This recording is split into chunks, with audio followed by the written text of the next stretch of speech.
I'm a warrior. I go to the core. I am invictus.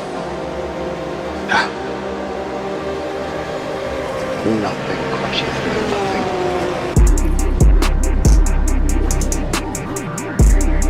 You can hold the outside this time, Mike. Oh, Sabatsky binned it. No way. No way, binned.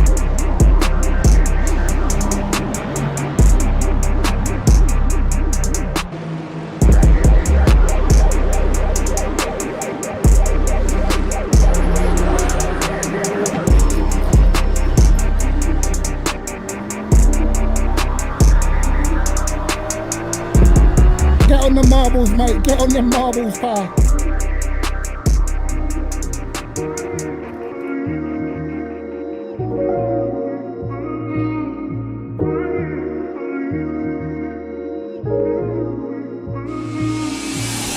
Oh, no, no, no, no, no, no. My throttle stuck. Oh, my God. Throttle stuck.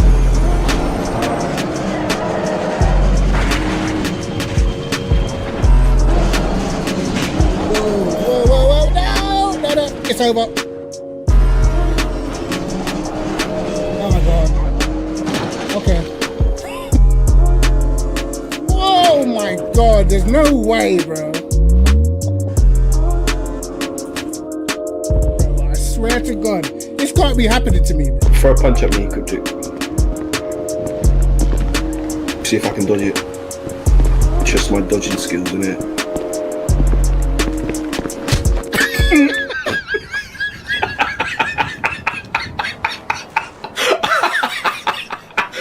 Damn. Yo, yo, yo, lads. What's going on? What is cooking? We're back. This time, look. It's working again, lads. We got it working again. Hey, we got it working again, lads. The other day, I weren't able to do my celebration. It was broken. It wasn't working. It wasn't fitting the screen, but we got it back. So I'm here. We're going to do the tier list. Let me just get it up quick. I did two. We're going to do two tier lists because one is for fixed and the other one is for open. So we're going to do two. Probably going to start off with a fixed one if I can find it. Is it here? Yes. Fixed. Boom. Yo, DC, what's going on, bro? Move this on. I got printer. John, let me move my camera. I got printer with me as well. Yo, Afro, what's going on, bro?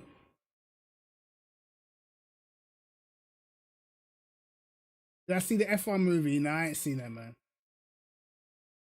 I'll wait for that to come out on TV or something. I know I'm just gonna think it's BS, to be honest. I'm too much of an F1 head. It's hard for me to watch the bullshit. Do you know what I mean? It's hard for me to watch the forced. You know what I mean? Like, it's hard for me. So, what is it? Nah. We're doing it live, bro. We're doing it live. Printer might be a little bit behind me though, so let's see.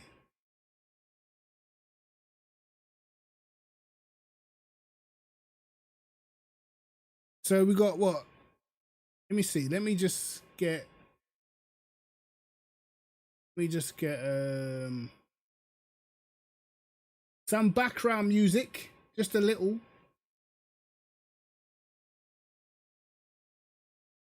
Yeah, that's what I mean, bro. Because it's just, I know it's a lot of fakery and stuff. It's just like, bro, I can't. You know what I mean? It'll be hard for me to enjoy it properly. But the thing is, I love car films, bro. Like, I love car films. Back in the day, my favorite film was Knight Rider. Knight Rider was goated, bro. And Smokey and the Bandit. If you're young, you don't know about them ones, innit? Knight Rider and Smokey and the Bandit, bro. Bad boy film. I would actually rewatch Knight Rider now. And Smokey and the Bandit. Even, who remembers Herbie? Herbie was a bad boy film as well. Look, bro, I'm telling you, man, some of those car films back in the day was dope. So DC, I take it you've seen it, yeah? Damn.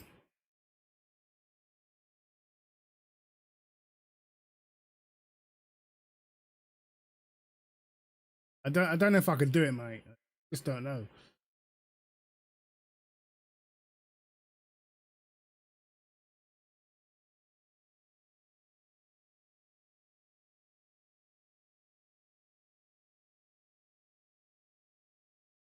The cinema. The thing, but I'm thinking like, okay, can I take Brad Pitt seriously as an F1 driver, bro? Bro, Herbie was a bad boy film, bro. Herbie was quality. Listen, Herbie, Smokey and the Bandit, Knight Rider, goated, bro. That era of films, Police Academy, all of that. That era of films, goated. I feel like most of the time they can't make good films now. Like look how good the first couple of Fast and Furiouses were, and now look at it. Bro, Fast and Furious is the most ridiculous film I think I've ever seen, bro. I watched the man drive off of a cliff, hook the front of the car on some swinging anchor, and just catapult across a valley, bro. Like, what? I remember when it was like real street racing, almost, like, you know what I mean? It had an authentic feel. Now, Fast and Furious is garbage, as far as I'm concerned. Man said Prime Angelina. Wait till I see Monza. Bro, all got different corners in that. Nah. Imagine. They've all mixed Monza with Imola and stuff. Bro, this is it, right? This is the problem in the F1 community right now, bro. You got a lot of guys that I can tell. I watch so many F1 channels, bro, and there's so many guys that I can tell genuinely do not know F1, like, at all, but they're just freestyling, and people actually follow them. So if you're new and you go to follow these people, bro, they're just leading you astray with just complete BS, bro. It's like, what?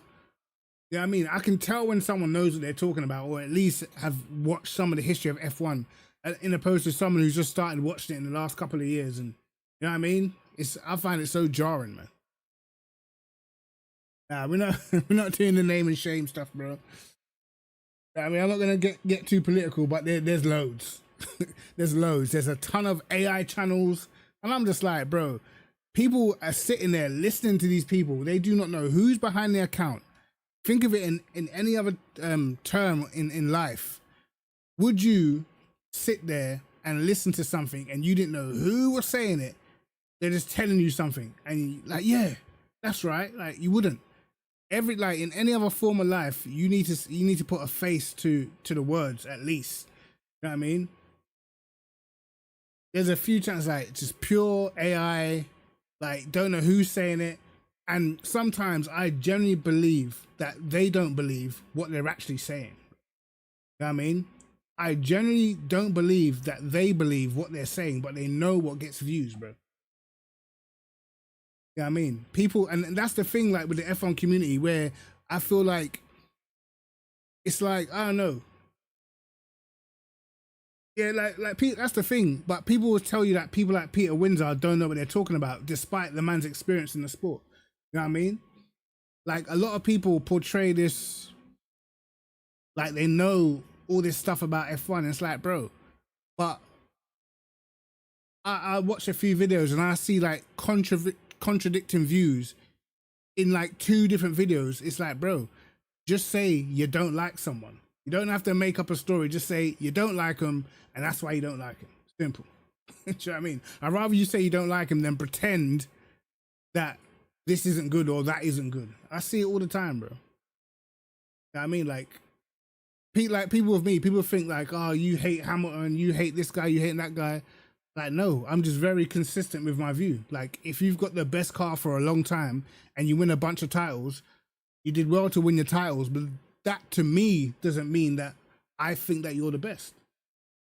It's like the same way. If you're a football team and you've got way more millions than everybody else, it's cool. You can buy all the best players and that, but it doesn't mean the manager's the best if he's got way more millions to spend than everybody else. It's like, bro, you've got an advantage. You know what I mean? Like, what do you want me to say?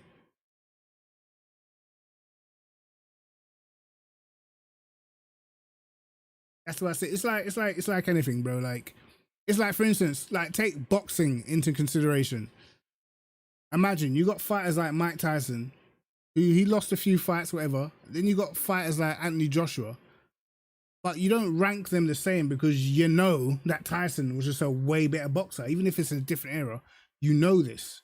It doesn't matter that Tyson might have lost more fights or whatever. We know that he is a better boxer. But no one else, like, people don't get offended in any other sport, bro, but they get offended in F1. I don't get it. What's the car ranking? We are ranking the best cars, the best LMGT3s in Le Mans Ultimate. We're putting them in order, but we're going to do it in fixed first because setups are quite important on this game. And then we'll go to open setups and see if it jumbles up the order. I've got Prentice with me, so let me see. Yep. Yup. Yeah. All right, we're gonna start this. I'm doing 2, so I'm gonna do fixed first, isn't it? So, Fixed, yeah. So what's this, the fixed listing? Yeah, this is the fixed list. Obviously, it's just the LMGT3s. I weren't about to get into hypercars, so I don't drive them like that. No. Me neither. I mean, yeah. So obviously we've got the Corvette. Well, this is not in order, bro. Corvette, Aston, Porsche, Ford, Lambo, McLaren, Lexus, BMW, Ferrari. I didn't miss nothing, did I? I don't think. Porsche, 9 cars. It's 9 cars, isn't it? Lexus, McLaren. Yeah, that looks like everything. Yeah. I don't think I missed anything. Yeah, 9 cars. Yeah. All right, Corvette. First car up was Corvette, bro. Like, the tiers are fixed, meta, top tier, good, average, bin juice. Okay. This is fixed. This is fixed, yeah. So, Okay. um, So we're starting off with Corvette, yeah. yeah. I think that car is like a dark horse, you know. Do you know what I mean? On fixed, because like on the patch beforehand, it was pretty decent, and I think even when I drove it yesterday, it was actually pretty decent there as well. So I would probably put that as good. Good. Do you know what I mean? I actually agree. I just think that is so difficult to. It's like a high skill car, isn't it? Like, you have to be good to be fast in the Corvette. If you're good or just above average, you're probably going to struggle to get lap time. You know what I mean? Yeah. All right, Aston. Like, now after patch, because I drove it the other day, it felt nice. Yeah. I don't know, bro. I drove that the other day. That was bin. You know what I mean? Well, you reckon bin juice? I don't think it's bin juice. No. I think it's sort of in between the good and the average. Do you know what I mean? I mean, I drove it when we was doing the other day, the Qatar circuit, and I had it feeling nice, but bro, the amount of time you lose through the fast corners, like with the mid-engine carts and that, bro, getting smoked. The thing is with this car on fixture, I know that the steering inputs, the front end just feels really, really stiff for me. Do you know what I mean? I couldn't get the speed out of it. It just understeered quite a lot into the slow corners, and I think it's a common thing with a lot of the front engine cars. Yeah. Do you know what I mean? So, and even on throttle, that thing's just lethal. Do you know what I mean? If you haven't got the right TC settings, it's Yeah, GG's it out is. the Yeah, corner, innit? yeah. It's another tricky one, isn't it? I'm gonna stick it in good though, because I've seen other people go quick in it. I can't. Yeah, it depends what track. If we're going as an overall, I'd probably say good or average. Just between the two. Do you know what I mean? I'd probably say. Yo, Jim. Hey, appreciate it, bro. Welcome. Right. So Corvette, we do the order in each tier afterwards, Yeah. innit? Porsche. Now I'm not gonna lie, yeah, bro. I tried the Porsche around the Bahrain Outer, and I feel like it felt shocking compared to when you've got your setup on. It kind of felt shocking. Yeah. Innit? I think on fixed it's not as good. Do you know what I mean? That Yeah. thing does need a setup. Yeah. And what was it? I can't. But no, Qatar wasn't fixed, was it? Do you No, know what I mean? that was open. It felt. I'd imagine though at some other tracks it might be good because obviously we haven't had enough Yeah. fixed races and you know Since the fix enough has been tracks. actually fixed. Exactly. So I'd probably say I bet it's top tier. I bet it actually probably is top tier, but maybe the Bahrain outer loop just doesn't suit it. I don't know. You know. I don't know. You reckon this is getting slapped in good as well? I think it either average or good, bro. Because that Porsche on throttle was shocking on fixed. Yeah, I tried it in the middle sector, bro. Jeez. I was like, yo, yeah, it's not turning whatsoever, bro. Like the steering was super lazy. But it's like I feel like they did that just to make it extra safe. You know what I mean? Yeah. No, I hear you. I think even because in the Bahrain Outer, when I tested it yesterday, that long right hander, do you know how much I'm having to slow down? Do you know what I mean? Just to get through the chicane. Yeah. You know? Like when comparing it to other cars, the Porsche, particularly that circuit, maybe I need to try out some other circuits, but around that Bahrain out loop, the Porsche did not feel good, bro. Like it could not ring time out of that thing. It was hard. Then again, I did watch a race yesterday where they were doing the fixed championship. Yeah. At Kota, and it was actually pretty good there until obviously 30-40 minutes in, the tires were like it was bin juice. Yeah. Do you know what I mean? Afterwards, Who was driving that? Who was driving? It was a guy called Roth. He actually put it. Oh on yeah, pole. I know that. Is that Fabian Roth?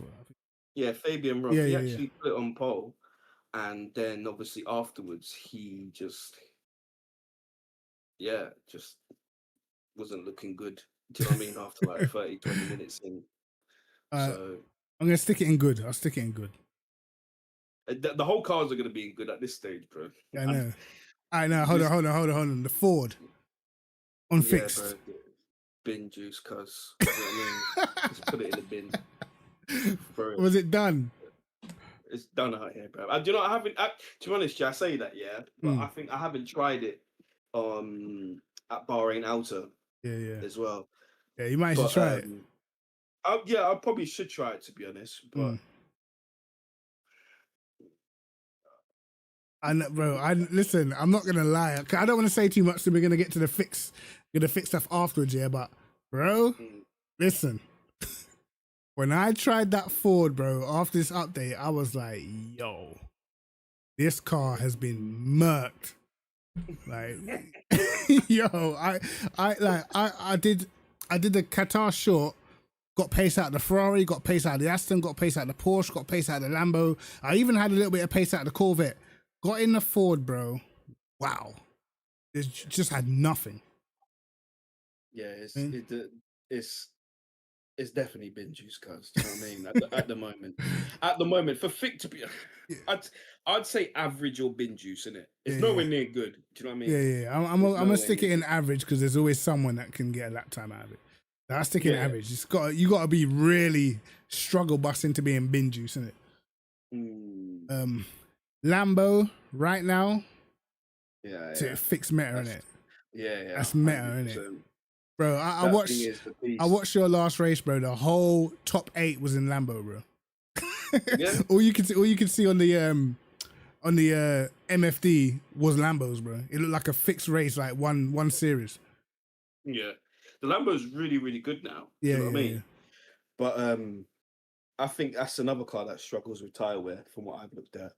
Do you know what I mean? It overheats its tyres quite a bit, especially the front left. What, the Lambo? Do you know what I mean? Yeah. The Lambo kills its front left tires quite a bit, you know. But yeah, it's definitely fixed meta at the moment, Yeah, especially at Bahrain Auto. It's a joke. yeah, Do you know yeah, what I mean? yeah. I've seen that. Everyone was in that car, literally. Hmm. Um, the McLaren in fixed. Have you tried it since the update in fixed? I haven't tried it in fixed. I've tried it in open though. I haven't tried it since the update. In fact, actually, I did some fixed stuff. Not was it yesterday in the McLaren? Mm. I'd probably say it's average. Yeah, Do you know what I yeah, mean? I agree with I'd you on say that. it's average. I don't think it's bin juice. Do you No. know what I mean? But it's definitely average. Sheesh. Damn. Man, I remember the McLaren was a up there car, bro. Yeah, I know, I man. But the remember I thing remember is, those days. I still think, well, when we get to it anyway, do you know Mm. what I mean? That car does have potential. Yeah, Do you know yeah, what I yeah, mean? yeah. If you know what you're doing It's with got it. a lot of But stability in it, so obviously in fix it just feels like understeer. So got yeah, that. 100%. Um, Lexus tricky. I don't know, you know.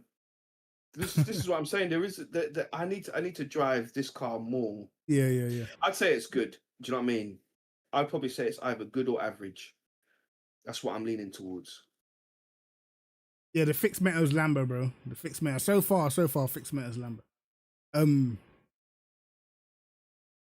What are you uh, saying? I think, bro, because I've seen the Lexus is rapid in a straight, and Oh yeah, it's I've a seen joke. people bang out some fast times in it. But I only tried it before they made the update to fix the setups because at that time it was lethal. But if you could handle it, it was fast. I got a feeling it might be top tier, might be, but to get in it and Mm. try it. You know what I mean? Actually, to be honest, you might be right. You know. Yeah. Do you know what I mean?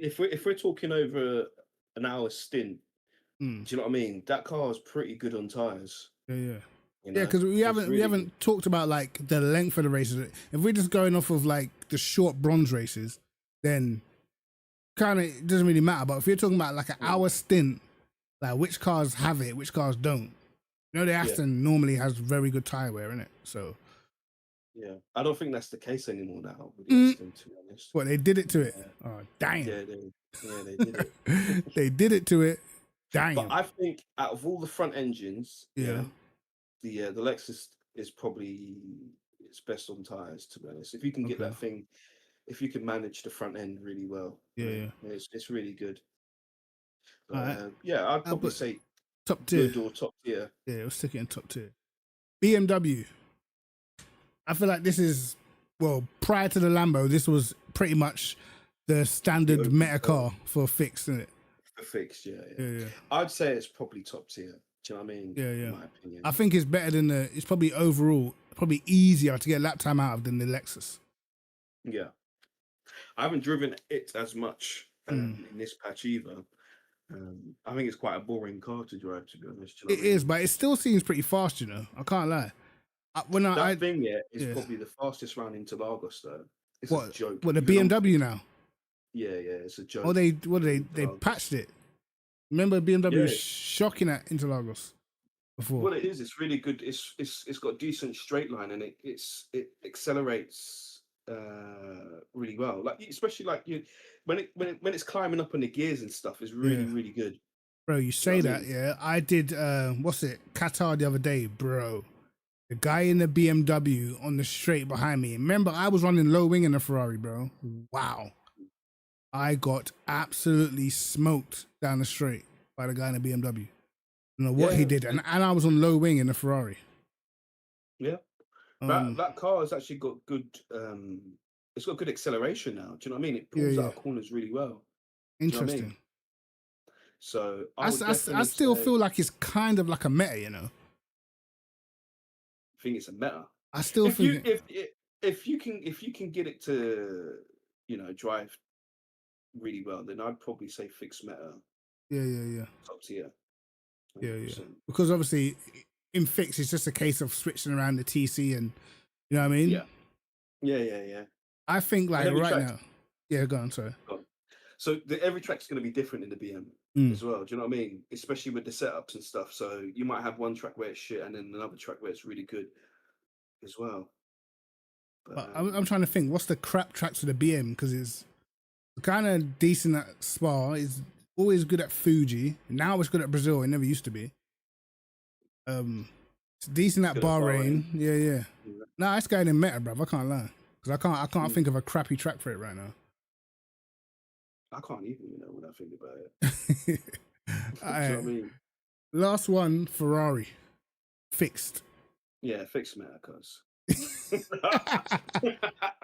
No, I'm joking. To be honest, I actually don't know, Yeah. I really don't know.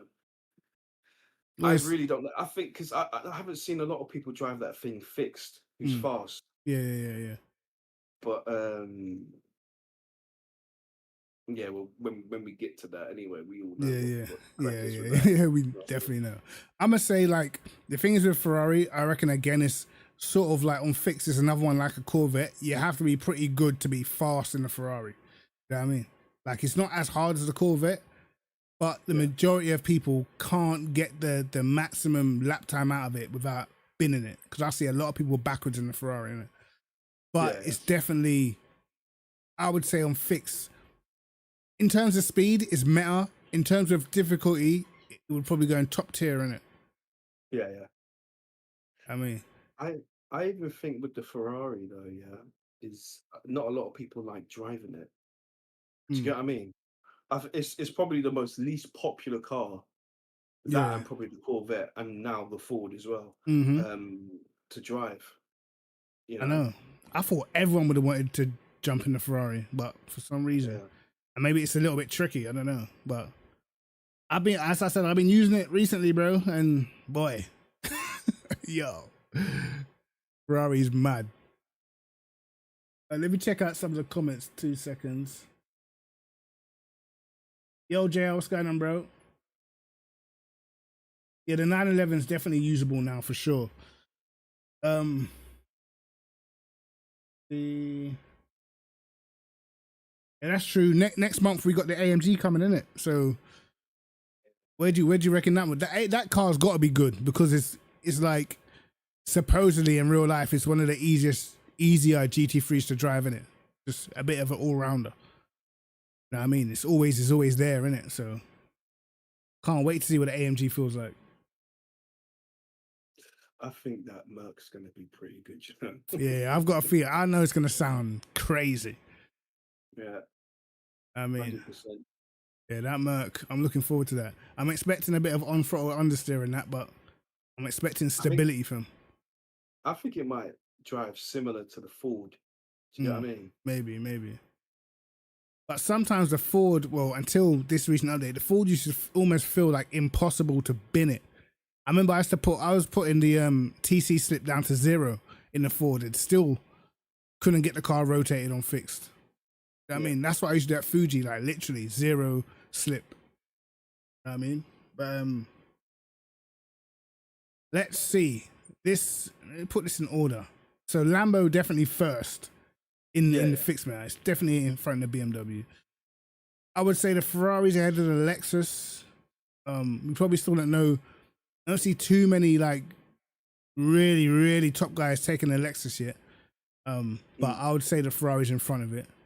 Corvette, Aston, and Porsche. I think we need to work with that order a little bit because I don't know. I feel like I wouldn't have the Corvette first. I'll put the Porsche first. Yeah. And then Corvette afterwards. Yeah, so Porsche, Corvette, Aston. And yeah. And then average, we're looking at the Mustang and the McLaren. McLaren's last, yeah? No, McLaren's not last, bro. Oh, what, ahead of Mustang? Yeah. Yo, the Mustang's been killed, bro. I'm telling you. That is sad.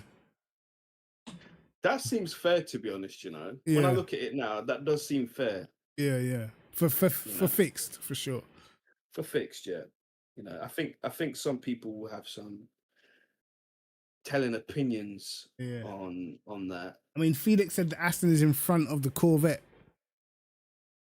I mean, I don't know. do you know what? I feel like for the majority of people, it probably would be. Like, but for the very fastest people, you're probably on fixed. You could probably squeeze out a lap time in the Corvette. I feel like the lap time will probably be easier to achieve than Aston for most people, because most people generally cannot drive the Corvette, bro. If you go in most lobbies, you'll see like one Corvette per lobby, and he will be at the back. You know what I mean? He would definitely be at the back. Brilliant. Where if you go on that leaderboards, you'll see more Astons higher up the leaderboard than you'll see Corvettes in it. So even though the Corvette's like peak performance could probably match or even beat the Aston, it's probably hard to get there, isn't it? For the majority. Yeah. You know what I mean? I still think the Corvette would, because I think a lot of it's down to the mid-engine cars now. Yeah. You know what I mean? Unfixed, yeah. So Understeery. Well, not even understeery. I think just the Corvette just feels like a better car than the Aston. Do you know what I mean? And that's just based off driving around the Qatar outer. Yeah. So I'm not too sure what it's like at other circuits and stuff. I presume like Monza and what's the other track that's got an option? Like Le Mans Yeah, as well. Spa. Spa. I don't think it'd be as good there. Do you know what I mean?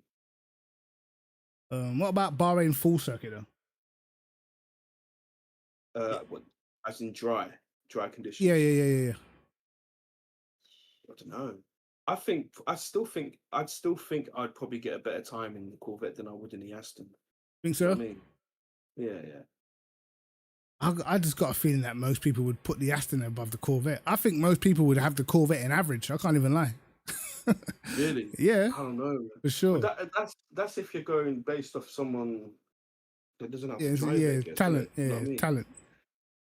But you can extrapolate quite a lot of time at that car, you know. Yeah, Do you know yeah. what I mean? I mean, that was 100%. the first car I really started with when we started playing this, like when the GT3s came out. And But you the Corvette- you could get it fast, but tire wear was crazy. I'm not sure I what think it. it's the beast. Yeah, I'm not sure what the tire wear is like now though. The tyre wear is actually pretty decent now. Do you know what I mean? Yeah. I think it's like I said. I saw yesterday. And the Corvette wasn't in that race, but when I watched the McLaren, the BM, the Lexus, Yeah. the Porsche, and the Lambo, out of all the cars, the two cars that seemed to be the best over an hour stint was probably the Lexus and the BM. Okay. Do you know what I mean? Interesting. So Okay. Yeah, we'll leave it there then. We'll move on to the open setup, the interesting one. mhm. This is the interesting one. Where is it? Where did I put it? There? No. So many tabs open, bro. Boom. Now this is the interesting one, bro. This is the interesting one. Open setup. Again. Right. Well, what's first? The First is Corvette. there, Yeah. Okay. Open setup. The Corvette's definitely good. Okay. I'd say it's good. So it's back into good. Yeah. Why though? Why? What's good about the Corvette? Because as I said, whenever I've done a long race of the Corvette, I've struggled with tires.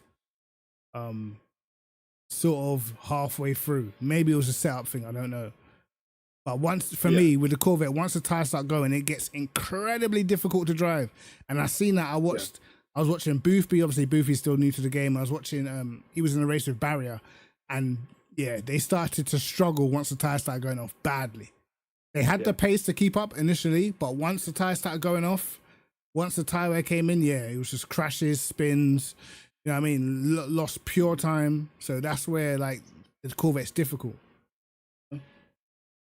I think the Corvette, for me, when I tried it at Qatar with open setup, over one lap it was good. Yeah. But the minute you induce sort of like, well, when you sort of scrub the tires quite a bit, like when I made a few spins and stuff, and I think a lot of that was down to setup, to be honest.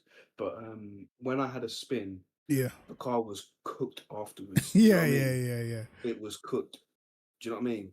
But I think over one lap, that car is a good car. Do you know what I mean? In open, and I reckon it could match probably, you know, the likes of like the Porsche, Yeah. and possibly even the Lambo as well. You know, But over one lap. but Over one lap, yeah, definitely.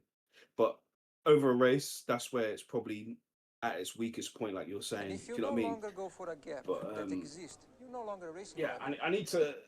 I'd probably need to see more of the Corvette in a longer stint to see Mm. if Yeah, it's yeah. better than Do you know on what? tires. The one thing I'll say about the like when the fixed setups were broken is it actually gave us a lot of like variety on the grid. Now the variety's we've gone back to fixed. The variety's gone, bro. Like literally, it's gone. Yeah, I mean, you were seeing a bit of everything last week when the setups were broken. People using their own setups and stuff. Now everyone's just in the Lambo. Do you know what I mean? But Aston. Aston.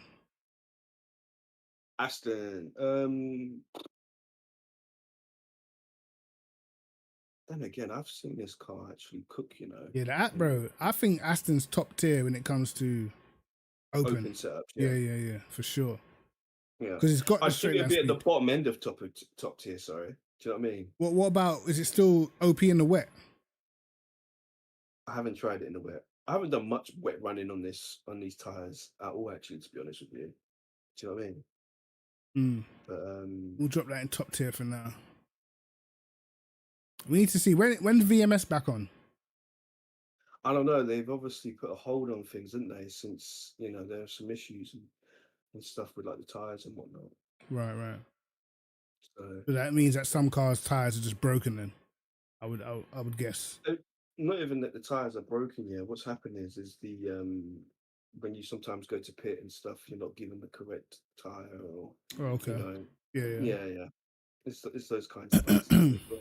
So Okay. until they get that sorted out, then obviously that's when we'll have VMS again. Do you know what I Yeah. mean? That's what we need so we can see, because a lot of people, obviously, the newer cars, no one could pick them at the start of the season, so you're stuck with what you got. So then we'll get to see where a lot of the cars were, because there's fast people in. I mean, you got Lydon BMW, you're in the Mustang, Schindler, Adonowski's in the Aston, Whitehead's in the Ferrari. So you got a bit of variation with all the different cars there, isn't it? Yeah. So top tier, Aston, Porsche, open. What are we saying? I'd say that's top tier. I think that's top tier. That Porsche can. I think it's like think it's meta. probably meta. Yeah. I think Porsche's meta in the open. Car's a joke. Yeah. But the only thing is, it kills its tires. Do you know what I Still, mean? that still Yeah, happen.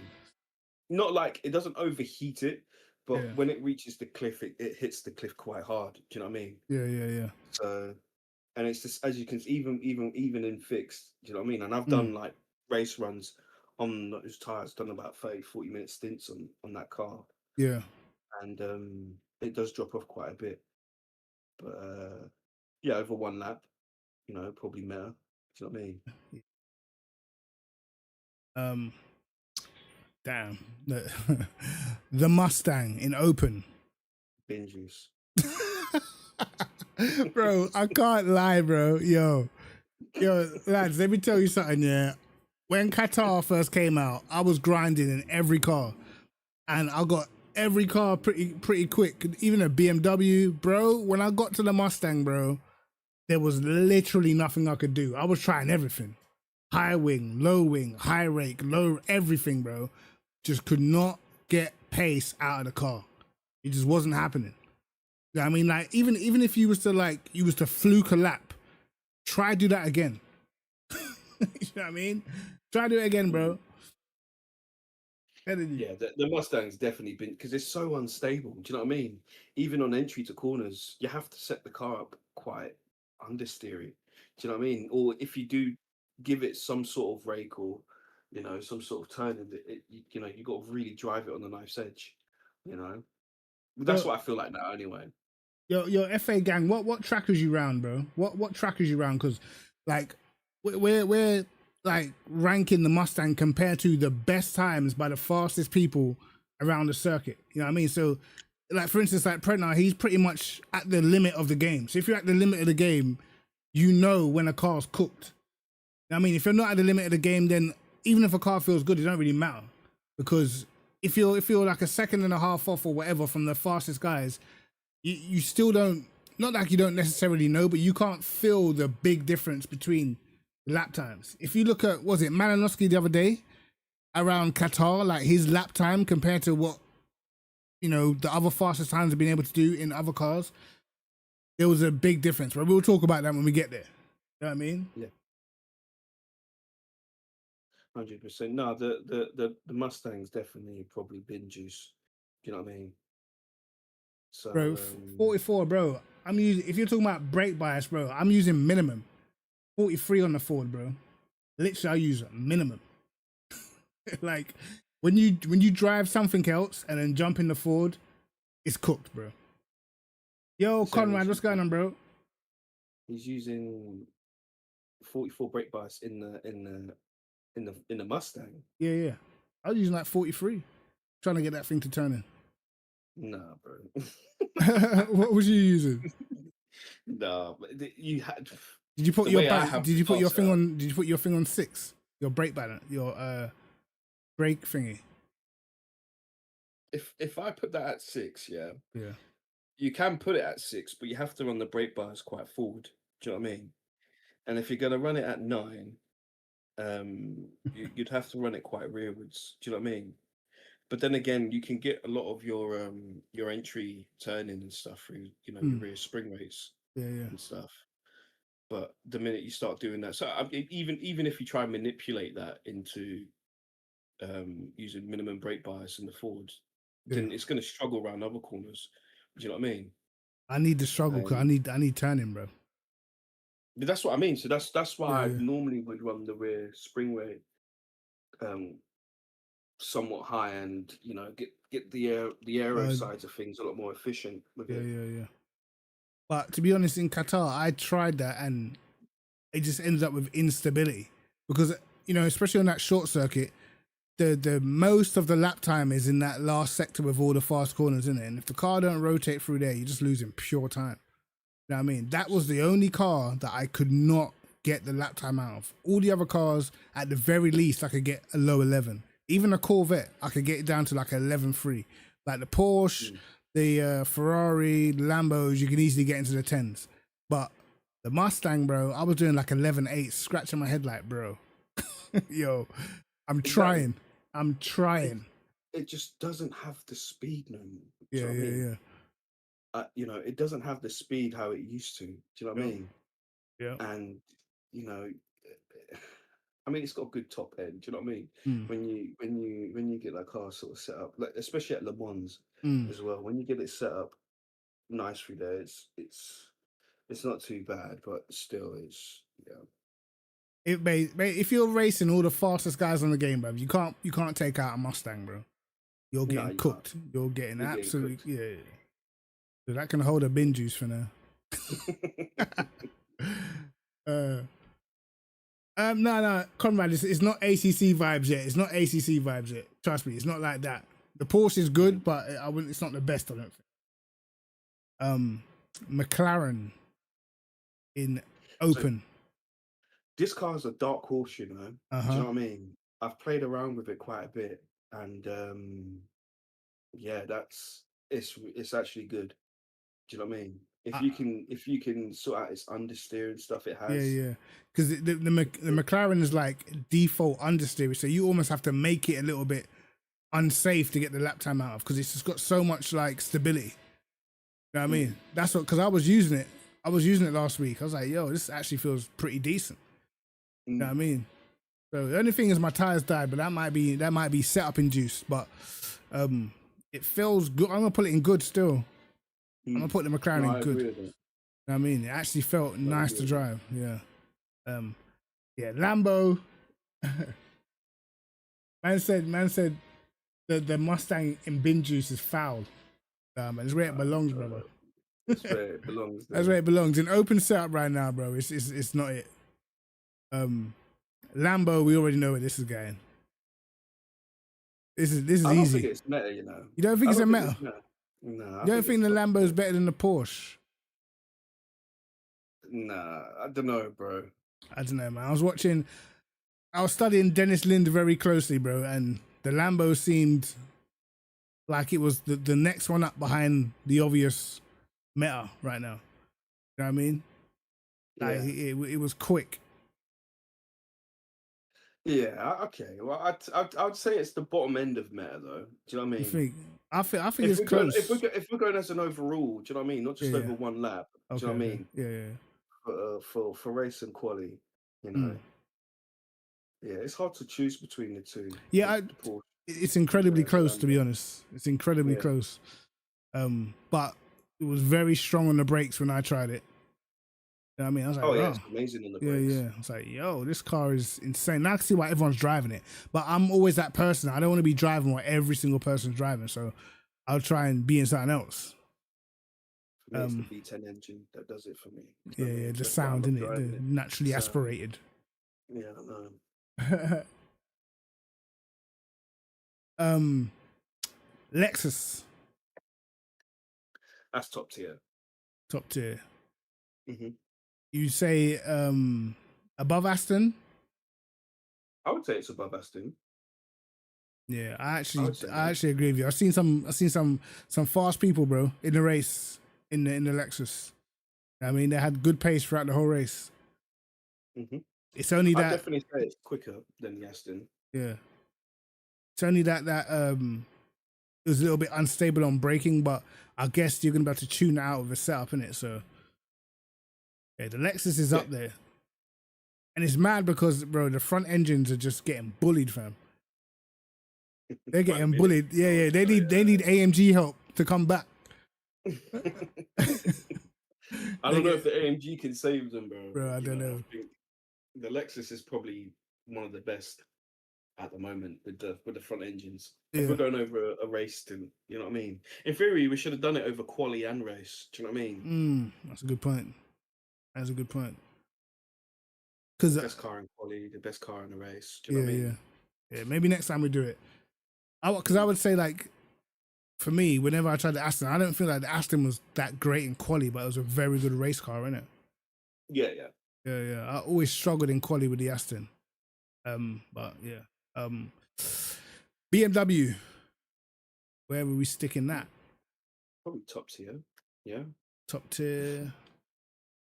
I would say, you don't think it's not meta? Nah, I don't think it's mad, to be honest. I haven't. That's the thing. I haven't driven that car. Mm, In fact, actually, Interlagos, that thing's a beast. Do you know what I yeah, mean? yeah, yeah. One track though. What Um. about, wasn't it normally good at Le Mans as well? BMW. Oh yeah, it's pretty good there as well, isn't it? Yeah, Le Mans, Brazil. What was the fastest car at Sebring? I think it was either what before the patch or Well, we it was haven't. either it was either probably Mustang and Aston. I'd probably say yeah, Aston was quite quick um, at Sebring, the patch before. Monza, BMW's fast. Yeah, it's good. Someone's saying that at Fuji the BMW's not great. It used to be. It used to be rapid at Fuji. I haven't tried it at Fuji. I still probably think it's good at Fuji. And Algarve BMW used to be good, Mm. or Portimao. Because It's the good at thing, Portimao. yeah, yeah. Because I'm thinking, like, what is actually the weak tracks for the BMW now? I mean, there isn't really. It's a good all-round car, isn't it? When you think about it, do you know Yeah, what I yeah. mean? It's a good all-round car. I Mm. think. Is it quicker than the Porsche and the Lambo though? Do you know what I mean? Over Uh, a stint or over one lap? nah, I don't. It is. I can't lie. Nah. No, it's not. It's Mm. not. It's not. It's not. Um, yeah. But is it quicker than the Lexus and the Aston? Is the next question. I think. I'd say it's quicker than the Aston. Yeah, Do you it's know what I quicker than mean? the Aston. I think it'll be very close between this and the Lexus, but I'm giving the BMW the nod just because it's got history in it. Lexus ain't really got no history yet. Mm. History still needs to be created. Mm. Hold on. Have you got to Bahrain out yet? You can't get past 14s with the Porsche. Somebody told me the other cars are better. Yeah, the Porsche is fixed setup is kind of It's good. meh. Yeah, it's cooked there. So maybe try the BMW. Well, the Lambo seems pretty good around there. Someone was saying the Ferrari as well. Try the mid-edging cars, bro. I mean, the Lambo is. I mean, I guess no. The Porsche is like rear or whatever. No, the Porsche is mid now, isn't it? So the Porsche mid, Porsche is what do you mean mid? mid engine now. Oh yeah, it's well, Yeah, it's the engine's at the back pretty much, isn't it? yeah. Yeah. Try the Lambo, bro. The Porsche felt kind of cooked when I tried it. But yeah, BMW top tier, Ferrari, brother. Bruh, put that thing in the meta. That needs a new category on Open. That thing needs a Bro, new category. It's a joke. It's got good tire wear. mm, It's got good straight line. Yeah. yeah, It's got good it's got good handling as well. mm-hmm. Yeah. That thing is a beast in open setup. And I've seen people go around Qatar. Was it doing 109s? Do you know what I mean? Yeah, bro. Cars are. I can confirm, bro. Obviously, I didn't do that much on stream, but I did a lot of testing around that Qatar short circuit, bro. Yo, the Ferrari, bro. I don't know what they've done to this car, but I'm telling you, open setup, this car is a joke. Yeah. I was doing I did like a 10.3 around Qatar, and I was flipping. I was like two wheels in the gravel, everything. I wasn't even like doing perfect lines. Came across the line 10.3. I'm like, huh? Like, yo, this car's crazy. Yeah. 100%. The thing is, yeah, the Ferrari is just a beast. Because beforehand it had the aerodynamic issue, didn't it? Yeah. And now that they fixed that, this thing is just, you know what I mean? Insane. When you get it set up, you know what I mean? I'd imagine straight out the box it isn't just like rapid, do you know what I mean? But I reckon once you make, a few Changes. changes, that thing's a joke. Cause you know what it is like for most people, what they class as the best is normally what is the easiest to them. But that's not always what is actually the best car. You know what I mean? Like what's easiest to the most people that play this game right now will probably still be maybe the Lambo BMW. You know what I mean? So because you're comfortable driving a car, you can go faster in it. But if you're talking about the actual limits of the car, bro, that Ferrari is crazy. Chaos. It's frightening how quick it is. Bro, what did Malinowski did it? Remember, Malinowski's a Porsche guy, bro. You know what I mean? He's Porsche through and through. And around Qatar, he did, what was it, a 55.6 in the Porsche. 1 minute 55.6. And then he jumped in the Ferrari and did a 55.1. To be half a second faster in a car that you drive way less tells you all you need to know, bro. Like, if you're that much faster, like, yeah, there's a good, and half a second in top tier, between top tier drivers is way too big. You can't have a half a second gap between cars, bro. Like, that's not even raceable at that point. That's a different category. Yeah, it's a LMGT2, isn't it? You know what I mean? Hold on. Uno says, what assists to use in LMU because I'm slow? Don't use any assist, bro. Obviously, if you're driving the GT3s, it's just normal ABS, normal traction control, but we don't use assist because assists slow you down. Doesn't add weight? They add weight, don't they? If you use like stability control and stuff, all that stuff adds weight. You just gotta practice, my man. Just go on race weekend, set that grip to heavy so it's like representative, and just keep doing laps until you get more comfortable. Pick a car, stick to it, pick a track, stick to it, and just keep grinding until you start finding time, man. Watch videos online, see what other people are doing. But I wouldn't say use an assist. Just like you need to get your TC settings right, your ABS settings right, and then start finding the limit a bit more. That's all it really is just practice, man. But yeah, I'd agree with that, to be honest. Do you know what I mean? Because the stability control and stuff, that all adds weight and stuff, and you can get a lot of the stability through the TC slip angles. Yeah, for sure. Do you know what I mean? And higher TC and ABS settings. Higher TC doesn't seem to affect lap time as much as it did before. Obviously, like getting the perfect settings is still better, but even if you've got something on 7, it's not like the end of the world. Whereas before, you weren't going nowhere. 7 TC, you know what I mean? So now it's a little bit open in that sense, but because of the new tire model, I feel like people are finding it a little bit more difficult. When I went around that Bahrain outer, I noticed now you have to brake well earlier than what we used to. You know what I mean? I know it's What? like In what car? in every car, bro. In turn one, I'm braking early. If I want to get the perfect line, I got to brake earlier. Even the last corner. If I want to make the last corner, I got to brake quite a bit earlier than what I used to. You know what I mean? Yeah.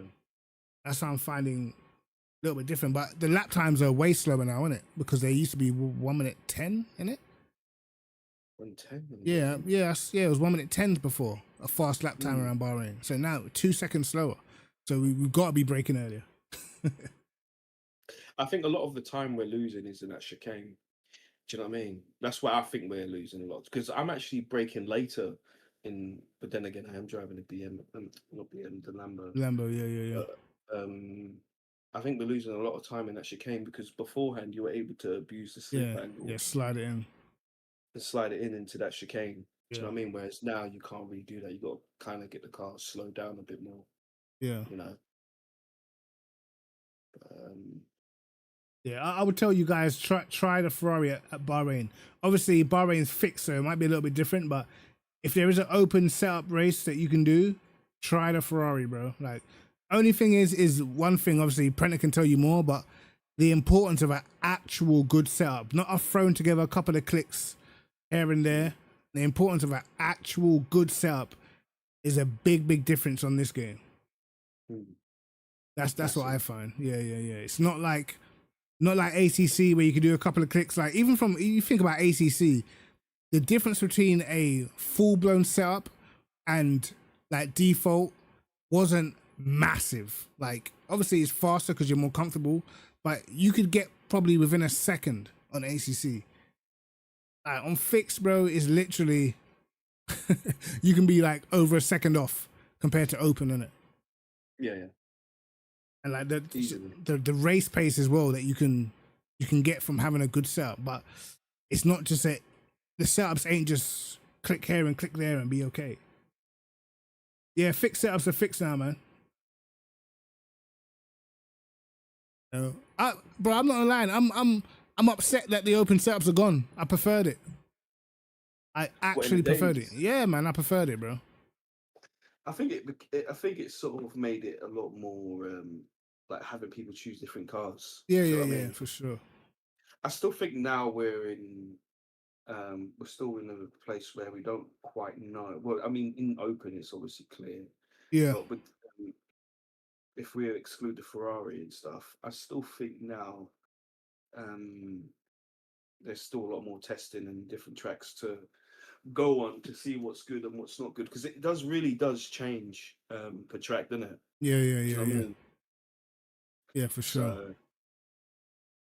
like the McLaren's actually pretty decent at Kota. Yeah. And I didn't expect that either. Yeah, because so when I drove it, it was actually pretty good. Yeah, the type of corners you would think the McLaren would just understeer, but it has got that stability though. Do you know what I mean? Through the S's, where now with the tires are much more on the edge, you probably want that stability. Yeah, because beforehand in the McLaren, you used to run really quite high preload to stop the car from snapping on entry. Yeah. But now you can get away with running quite low preload now. Do you know what I mean? And, adjust the car around the diff pretty much to sort of getting it to work properly as well. So it's actually pretty decent, once you get that car working in the right parameter. Do you know what I think a lot of people's problem is? Obviously, I said before that when you're trying to learn the game, just stick to one car and that. But I feel like people get stuck like with one car for way too long and don't experience the other cars enough. You know what I mean? So people just like, I see people that just drive a BMW and you just don't see them in anything else. You know what I mean? Or they'll just drive a Porsche and they just literally just won't leave it now. That's the only car they will drive. Like you gotta, you know what I mean? Once you're experienced enough, you gotta try other things, man, because it takes different driving techniques to get lap time out of different cars. You might find something else that suits you a little bit better. It's not always about, going with the safest option and just sticking to it because you don't want to make a mistake. Sometimes you got to try other things. That's why sometimes I jump back in the Corvette and just have a little race in it. Even though I'll struggle, but it's good to just try other things, man. Yeah, I think obviously you learn a lot more as well because um, a lot of cars have different directions you're going with the setup. Yeah, yeah, You know, you're not always going for the same sort of direction in like with one specific car. You know, yeah, so I think obviously trying to drive the majority of them is good, but then again, it's hard at the same time because a lot of it's time. yeah, You yeah, know, yeah. Yeah, that's and I'm true. doing it, and then trying to drive all these different cars and trying to get the time out of all of them is quite hard. Do you Mm. know what I mean? But yeah, I tell you one benefit to driving a lot of cars, yeah, is that when you're racing against them, you know exactly what that car can do. Do you know what I yeah, mean? So you know, like certain cars, when you get to the straight, because you've driven the other car yourself, you know when you're cooked, or you know, like, yeah, he can't outbrake me in this corner. I know this car brakes later here. You know what I mean? Mhm. So it's just like that general knowledge. But like, if, for instance, like on ACC, like the early years of ACC, we grinded so many different cars. I felt like just knew the game off by heart. I knew that the Bentley at the start of the race, you can abuse the curbs when no other car could. You know what I mean? So you could literally make your getaway at the start, hammer the curbs, while all the other cars had to stay away from it because the tire pressure would die. But that's just knowledge because you've jumped in so many cars to see yourself in it. But that's why I feel like it's important. But it depends. Some people don't have the time. You know. Yo, RSR, what's going on, my bro? my advice would probably be to start off with just stick to one car. Yeah, Do yeah. you know what I mean? And then obviously start exploring other cars, or if you see another car that looks pretty decent, then obviously explore sort of what makes that car fast, basically, as well. I feel like if you're just struggling with the basics of driving, I don't even think you should even be online, bro. I'll be real. No. If you're struggling with the basics of driving, because bro, listen, I went into a practice server yesterday, bro. Man, I wish I recorded. In fact, I could probably go watch it back, bro. I was seeing guys, they were clearing like control pads and that, brother. Binning Control people, yeah, bro. Binning people all. Oh, you could not do a single lap. You could not do one single lap without someone just smashing into you, spinning it in front of you, cars backwards on the track, driving wrong. And I'm like, yo, what is going on? And then I'm going and I'm watching these guys in the replay, bro, and I can literally see it's not even the fact he was on a control pad, bro. He's on the D-pad. I could tell. You know what I mean? It's not using the analog. Bro, he was on the D-pad, bro. I could tell by the way, like, he couldn't drive down the straight. He was having to hit right to keep the car straight down the straight. I'm like, bro, yo, this guy's cooked. He's got, not only he's on a control pad, bro, he's got a control pad with stick drift. He's pissed. Do you know what? Yeah, 10 for like effort, though, bro. Do you know what I mean? Because me Man, personally, I can do it. He's down bad, bro. bro, He's using man, it. he was using left and right on the D-pad and X and square to accelerate and brake. He could only brake in a straight line and he could only accelerate in a straight line, bro. Anything that had any sort of rotation, bruv, he was round. But he was binning people while he was doing it, bro. You know what I mean? There was no sorry, there was no my bad, there was no just nothing. You know what I mean? Like, He's probably yo. got the chat off and everything, bro. Yeah, Do you know what I mean? yeah. That guy probably goes into a practice session thinking it's a race. Yeah, Do you know yeah, what I bro. mean? I had that. I had another guy bin me just because I passed him. Like, he was on his lap, but he was slow. Of course, like, if I give you like 4 seconds and I can catch you at the outer loop, bro, you know what I mean? It's like, what am I supposed to do? So I just sent it, got past him in the corner. What did he do? Next corner, full speed into me. Like, what? Like, why? You know what I mean? You wasn't up on your time, bruv. You're 4 seconds off. I refuse to believe it. You was not up on your time. You know what I mean? Telling you, bro. You need to make them practice servers a little bit longer. I'm getting stressed out being in there. Yeah, do you know what? Yeah, that's one thing I would like to see, practice servers being like an hour. Yeah, as like it used to opposed be. like 20. Yeah, yeah, exactly. Where beforehand it was, well, now, sorry, it's actually just Like 18 like minutes. 18 Yeah, minutes. yeah. You know what I mean?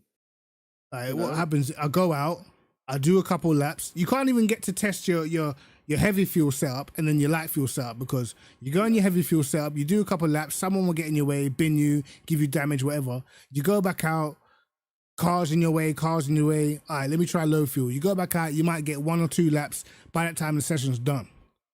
It's like, bro, like I can't even get any continuity. Like I'm literally having to practice in single player, and I don't like that because I always feel like the grip is slightly different. You know what I mean? I said use Back in controller on 7 Forza. Yeah, that's Forza though. Different. You used to have to use the controller on Yeah, it was Forza. faster, wasn't it? Yeah, it was faster. Yeah, you couldn't use a steering wheel be fast. That was like was it F1 2014 when the controller was faster?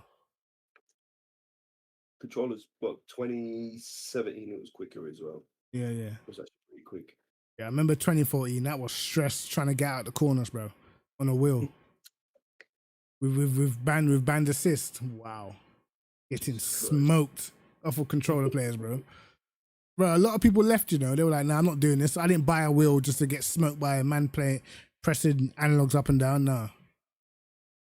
That game didn't do too well, did it? Nah, that game was piss poor, man. But what were you saying once? What next month? You jumping in that AMG? Oh yeah, 100%. I'm gonna try it out and see what I can cook inside it. Yeah, yeah. I'm thinking I want the AMG has to be up there, bro. It has to be like another viable option to win races with, and then I feel like we're cooking because I feel like right now viable options to win a race. Obviously, the three that we've got: Ferrari, Porsche, Lambo. I think the BMW can be. I think the Lexus can be, and I think the Aston can be if the conditions are right or whatever. So I'd love to see it, the AMG up there as well, and then you can say, "Yo, we're looking decent," but they need to bring that Ferrari back in line a little bit. My opinion. Yeah, they need to hold that car needs to hold weight. Do you know what I mean? Yeah. Weight. Do you know? Or just put it back to where it was before with the aerodynamics. Yeah, Fuck just it up a yeah. Do I think DC said? Do I think there's gonna be a new tire model? I don't know, man. I don't know because the thing is, I feel the tire model's cool when you got a setup, bro. When the setup's there, like it feels nice. Like there's a punishing side to it, but generally the cars feel nice, and you can catch it, you can feel it.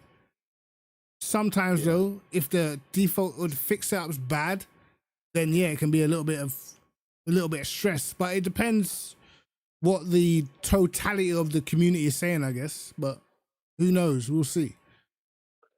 What do you think? Should it be dialed back slightly, or should they leave it? What? Who knows? I Man? think they should make it more stricter, personally. You said man said make it more stricter. But then again, if the way I would want it, yeah, no one would play it. Yeah, no one would play it. No one would play it. So, I think personally, it's in a good place at the moment. All it was when it first came out, everyone was struggling. Yeah, they were. Yeah, everyone was struggling, but now you're not seeing it as much now. Yeah. People getting used to it. People getting used to it, which is all it took.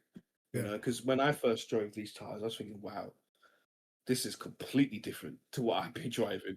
Do you know what it is? I feel like a lot of people got so used to the old tire model, and I feel like it diminished the skill gap a little bit because it was forgiving in certain ways. Now, I feel like the way how it is now, it rewards accuracy, it rewards good braking technique, it rewards not overturning. So the skill gap has grown now. So I feel like that's where a lot of people are struggling, because where they were before compared to the front guys, they're probably a little bit further back. That for the guys who were like slightly below the top tier, So I feel like that's why you're getting a lot of complaints, because a lot of the people that weren't up there or were just maybe 6/10 off of the fast guys, now they're falling back to a second slower. So now they're like, no, this is arse. This is terrible. Yeah, exactly. And the thing is, all it took was just for them to get used to it, which is what I knew would have happened anyway. Yeah. So I can't lie. I am looking forward to seeing the big races, bro. Like with this tire model, with the cars, I'm looking forward to seeing the big races, bro. You know what I mean? The big esports events. I think it's going to be crazy. I can't wait either, to be honest. Yeah, I think that shit is going to look. Yep. A lot of sweating So as well. Right? when is the official release of the game? Is that next month as well with the Valkyrie and the AMG, or is that later on down? 26th of July, I think they said. Yeah. So yeah, that's the official release, and yeah. Mm. That's when you'll get the like you said, the Valkyrie and the AMG. Yeah. I don't care. I don't care how slow the Valkyrie is, bruv. I'm in there. I'm driving it. You know what I mean? Mm.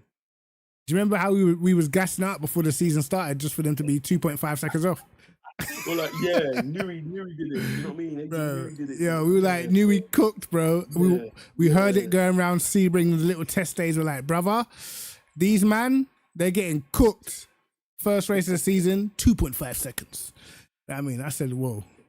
You know what I mean? Knew we spent too much time in the Red Bull factory, innit? You know what I mean? He wasn't here for real. You know what I mean? No, but I think they did well at Le Mans, though, didn't they? Yeah, They didn't do too bad, but I think it just needs a bit more time, I guess, isn't it? Yeah, it looks like it needs more downforce, bro. It looks like it's or some engine power or something. You know what I mean? I think it's engine power. I just think it's downforce, bro. Do you know what I mean? But look at it though. How? Look at it. You know what I mean? Them man are driving a real life Batmobile. No, it's the drivers, isn't it? It's the drivers, bro. I mean, I'm pinning it on the drivers, bro. Who was driving that car? Slow. You know what I mean? Them man, Put Verstappen in there. yeah. Put Verstappen in there, bro. I see he was driving the road version, innit? It looked like he had pace. You know what I'm saying? Put him in there, or put, you know what I mean? Put any F1 or ex-F1 driver in there, they'll get more pace out of it, bro. Because even if a lot of the F1 drivers that we don't rate, bro, they're going into other categories, brother, and man are just getting smoked. You know what I mean? Like, they're probably a lot better than we actually think. Because how these guys go into WEC, even guys like Nick DeFries, Kobayashi, all these guys who I thought were bums. You know what I mean? Go into other categories. Like, Kubica's got one hand, bro. Oh, yeah, he won, didn't Yeah, man's driving with his strong hand, and he's not getting smoked. he? No, it's true, bruv. We've seen Robert Kubica's hand. When he came out to F1, he was cooked. He was hiding it, bruv. Let me know. The hand's gone. You know what I mean? So the fact that he's going into WEC doing endurance races and winning tells me that the disparity between the levels is pretty big. Yeah. You know what I mean? So, but Kubica, he used to be a beast, bro. I can't lie. I used to rate him before that crash. Yeah, he was rapid. Do you know, Yeah. it's a shame that he did have it, because I reckon he probably would have been the champion. Yeah, he could have won. Remember, he was leading the championship in 2008. You know what I mean? Was it 2008 he was leading the championship, and then they just said, yeah, we're not upgrading the car no more. Hold that. Yeah, that's bad, isn't it? Yep. Kubica was a real life demon, bro. He was gonna join Alonso at Ferrari, innit? Oh, until that crash in that rally crash. Yeah. He was in talks with Ferrari for 2010. I think it was. Oh, Was it 20? Oh, no, he was at it? Renault, wasn't he? He was at Renault at 2010. Yeah. So when did he have his incident? When was it? When did he? Was it in 20 or 2011? When was it? When was the Kubica crash, bro? I can't remember. I might have to Google that, bro. Hey, why don't you look Google the Kubica crash? When was that? I'm sure that was like, he had the big crash at Canada, but that was like, what, 07, 08, whatever. But the rally crash was like 2011, 2012 times, I think. Yeah, 2011. I swear it was 2011. Because 2010, he was still doing bits in the Renault. Yeah, he was fast. Yeah, 2011. Yeah, 2011. So yeah, he would have been Alonso's teammate like 2012, bro. They probably would have won the title that year. Think about it. Because the Ferrari was half decent. Alonso almost won the title. I guess he would have been taking points off Alonso, but he would have been taking points off of Vettel as well. 2012 was actually a very underrated season, bro. 2011 was when he had it. Yeah. He crashed in 2011 and didn't come back until how long? And he came back at the back of the field in Williams and just got smoked by Russell every race, bro. Because then he would have taken Massa's spot, wouldn't he? Yeah. In 2011. Bro, they would have drop kicked Massa to get Kubica. You know what I'm saying? Massa was cooked by then. Fully. Yeah. Medium rare. There's a lot they of would have had a new car, innit? yeah. I think. 2012 wasn't the best car, but it was fast enough to battle for the title. So that would have been the strongest pairing on the grid as well. I mean, Alonso and Kubica in the Ferrari would have been madness. If only, hey. If only, mate. If only. Mm. But yet, guys like Rosberg and Button have won championships, bro. Crazy.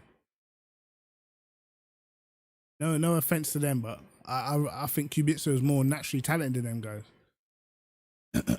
Probably one of him and Montoya were probably one of the fastest. Oh, yeah, guys Montoya was a bad boy. Montoya was a bad boy. He was a little bit podgy, innit? That's what I reckon slowed him down, innit? He was a little bit podgy. You know what I'm saying? But man was a beast.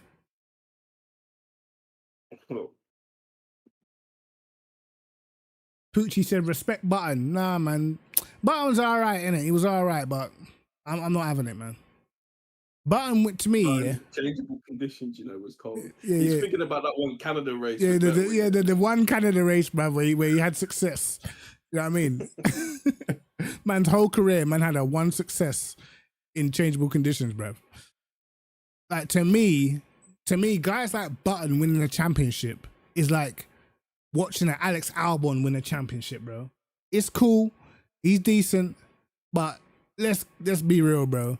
At no point in F1 has he ever been top 3 in any year that he competed. You know what I mean? Even when he won a championship, he wasn't like top 3 best driver on the grid, innit? Sometimes you just get the car, you know? I still think Raikkonen should have won more championships as well, Yeah, Raikkonen, bro, he do you know what? The 105. He sacked it off. 05, he was the best, bro. Like that season, bro.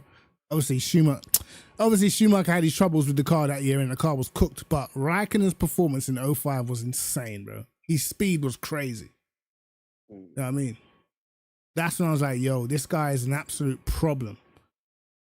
You know what I mean? Oh, I don't even think he drove that. Yeah, 03 was good as well, but so was Michael, wasn't it? Michael was good in 03 as well, because he had to come back.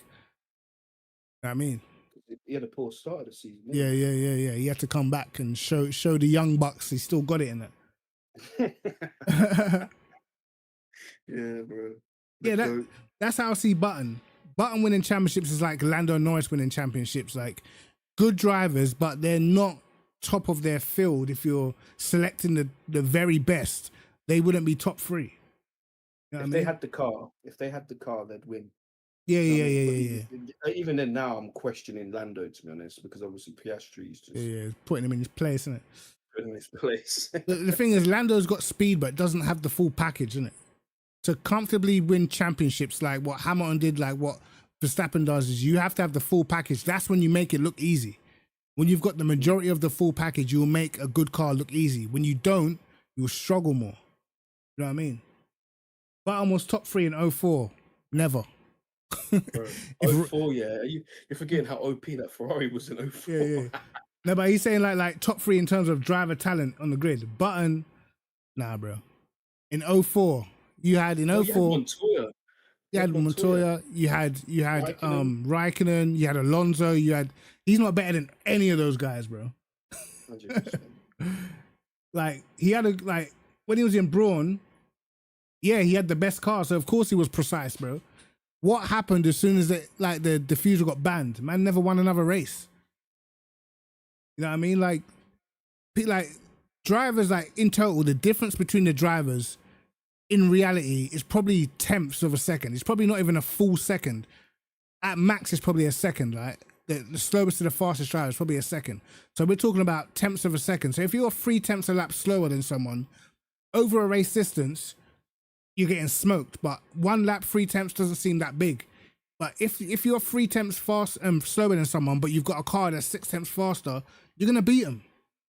That's the only difference. You know what I mean? Like, you're gonna beat them. That's what Brawn had. They had a car advantage and they used it. And as soon as it ran out, they didn't do anything again for the rest of the season. But he managed to hang on. That was it. But Button, he's like an above average good driver. Just like Jacques Villeneuve won a championship. He was just a good driver, nothing more. He wasn't better than Hakkinen. He wasn't better than Schumacher. He wasn't better than Damon Hill, but he had the car, so he won the championship. Simple. You know what I mean? Like that's just how I see F1 in total. When you think about it, bro, like the other day I saw a stat. Valtteri Bottas has almost the same amount of points in F1 as Fernando Alonso, bro. Bottas, you know. Yeah, Bottas. Because of the Mercedes years and how dominant they were, Valtteri Bottas, I think he's only 500 points behind Alonso in total. Bearing in mind Alonso's been racing since how long? like 03. Alonso's been racing since. Bottas is not that. Bottas is like in the overall list of he's got more points than Schumacher, bro. Bottas. That's crazy. Crazy. And that shows you when you have a car that is dominant for a sustained period of time, bro, like you're going to achieve things that drivers that are better than you, if they didn't have, are not going to be able to achieve. It's that simple, man. But then again, the points were different back then, weren't they? It was like 10, 8, 6. You know what I mean? Them lot are violating. They're saying that Alonso was Fangio's teammate. Yo, Alonso's, I'm not gonna lie. I personally think, yeah, don't get me wrong, he's still, when I say He's still got it. he's still like, I feel like Alonso is still good in terms of being just a good driver, but I don't feel like he's elite. I feel like if you put him against the elites, he'd get smoked. But I feel like he's good enough to beat the majority of guys. We're talking about like guys like Hamilton and Alonso, like if they're at 100% when they was in their primes, say now if they're at like 94, they're still better than the majority of drivers in F1. You know what I mean? So they'll still beat the majority of drivers. But I feel like when you put them up against the Leclercs and the Russells, the Maxes and that, now it's going to be a struggle for them. Alonso only gets away with it because he's up against Stroll. So he's not getting shown up. But if he had like a Russell, Leclerc, Max as a teammate, I feel like Alonso would struggle, bro. I'll be real. Yeah, like once you get older, you have to have the car advantage, bro. Like, I've never seen a sport in any fashion where the old guy is just mixing it with the young guys and just still just destroying, man. What's that? Schumacher did. Kinda, but he still at the time he had the car advantage, so he could. You know what I mean? But if you take it like Schumacher in his prime, he did not need to have the fastest car to beat you. You know what I mean? Schumacher in his prime, bro, he could be 2-3 tenths off and you still under pressure. Look at how fast the McLaren was in 98. He still had their man under pressure, and remember, their man got pole by a second in the first race of the season, bro. Do you know what I mean? They decided the night before who would win the race. Like, yeah, if I get to the first corner first, I'm gonna win, yeah? All right, cool. You know what I mean? They didn't care. Exactly. You know what I mean? So that's what I think F1 is now. Like, once you get to a certain stage, even if you are elite, once you get older, you're going to have to start to depend on the car a little bit more. Because do you think these men want to be taking the mad risks that they were taking when they were younger? When they didn't care? When they had, like, so much to prove? Nah, bro. No. You know what I mean? Because you don't actually need to. There's nothing to prove. Everyone knows your ability level. But as you get older, that stuff's going to fall away slightly. Then the guys who are still willing to risk it, it's just like Valentino Rossi, bro. Like, he was the guy until all the young guys came in. You know what I mean? It's just that in MotoGP, there's nowhere to really hide, bro. There's actually nowhere to hide, bro. Like, you just get smoked. Is Lewis washed out now? No, he's not washed out because he's still better than the majority of people. He's just not at peak. But how people expecting this guy to be at peak at 40 years old, bro? I don't get that. There's no other sport do you expect people to be 40 and still be at their peak. When a boxer turns 40, you're not still expecting him to fight the best fighters in the world and punch them up. You're going to think, right, this is... Huh? What's that? George Foreman did that, didn't he? Yeah. Exception to the rule, though. Because he had the one move that... he had... he just tried to catch one with the one punch. You know what I mean? I mean, like, for instance, like Mayweather. Mayweather knew that he couldn't keep fighting elite fighters when he turned 40. That's why he started doing the exhibition stuff. Because he knows, bro, you can't, like, you know what I mean? Even like, for instance, like Valentino Rossi. he was still better than the majority, but he was not the same guy that he was when he was dominating, bro.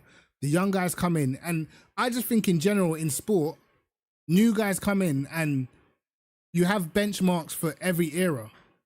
New guys come in, era changes, the benchmark changes. You know what I mean? What was fast before is not like sprinting, for instance. I remember when running like a 9.90 was a fast time, bro. And then Usain Bolt came, and now anything that's not like a 9.6 seems like is mid. You know what I mean? Before Ronaldo and Messi, scoring 20, 30 goals in a season was crazy. These men scored like 100 in a year. Do you know what I mean? Like benchmarks always change. So that's just how it is. You know what I mean? Like the younger generation, they're just insane. But it's going to happen to everybody. It's going to keep on going. This is going to keep on happening, bro. You're going to be the best for your era, and then the next era is going to come, and then someone's going to do something even crazier. I never thought that anyone would get anywhere near Schumacher's records. And then Hamilton did. You know what I mean? Then we thought, nah. Now Hamilton's got to 7. No one's touching that. But then Verstappen's trajectory is like, he's like well in front of Schumacher and Lewis in terms of where he's at in his career and how much wins and shit he's got already. You know what I mean? He's like 27 with 65 wins. These lot never got to like 60 wins until they were like 30, 32, whatever it was. You know what I mean? So it's crazy. You see him winning the championship this season. It's going to be a struggle, bro. It's going to be a struggle. What I've noticed though with F1 this season, or in these generation of cars, is like, to have the car really maxed out to be fast, it has to be pretty tricky to drive. Because they seem like the cars are big and heavy, quite understeery. I feel like you have to have the car on a nice edge for the car to be like at its fastest in it. And that's why I think Lando's struggling. Because last season, the McLaren was stable as anything. It was fast, but you could still beat it. Like Verstappen still beat him a few times last season towards the end. You know what I mean? Yeah. But now the car's edgy. It's probably, the advantage is bigger. It's even faster. But notice Lando don't have the confidence, bro. You know what I mean? He doesn't have the confidence to push it. He's making mistakes, crashing in quali. Was it Jeddah? He crashed in quali. Don't know what he was doing in Canada. You know what I mean? Sorry, bro, that was crazy. Yeah, bro. He's cooked, man.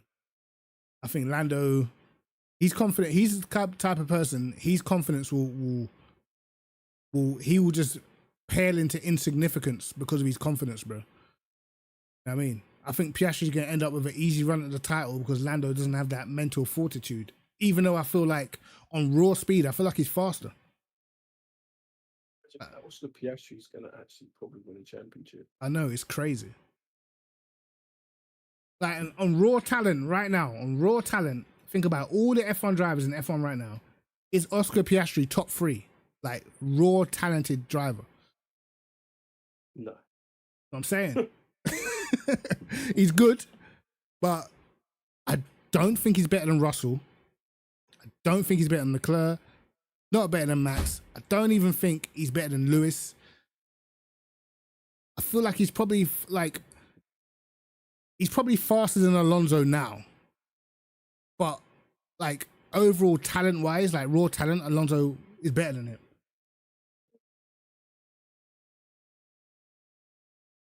Yeah, I feel like Lando's fast. His racecraft is just nowhere, bro. I mean, he doesn't, like, he's shown he can't handle pressure. He doesn't have very good racecraft. But on raw speed, I think he is slightly quicker than Piastri. But I just think Piastri's just all round. He's got a bit of everything, so he can beat him. You know what I mean? It's like for instance, like Vettel. Vettel wasn't on raw speed. Vettel probably wasn't faster than Alonso or faster than Lewis, but he had other things in his makeup that meant that he could win championships.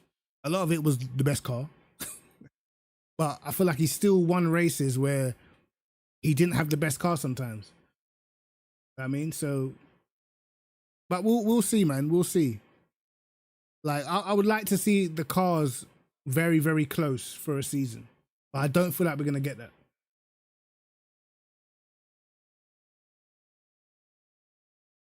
Yeah, it's true. A lot of people think a good driver is just about lap times, but I actually think a good driver is someone that is very, very smart. You can be a good driver, but you can be like extremely intelligent. You know what I mean? Because that shit actually helps.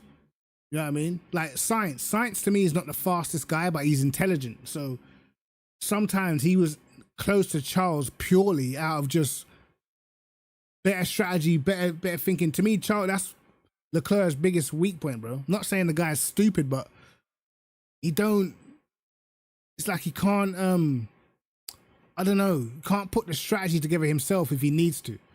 He lets the team tell him what to do. Even when he knows something's not right, he won't go against it. And he will just let the team mess him around, man. So we'll see, man. Consistency beats all. Yeah, consistency definitely is very, very important. Brendan, what would you rather have? Speed, like raw speed, consistency, or insane racecraft?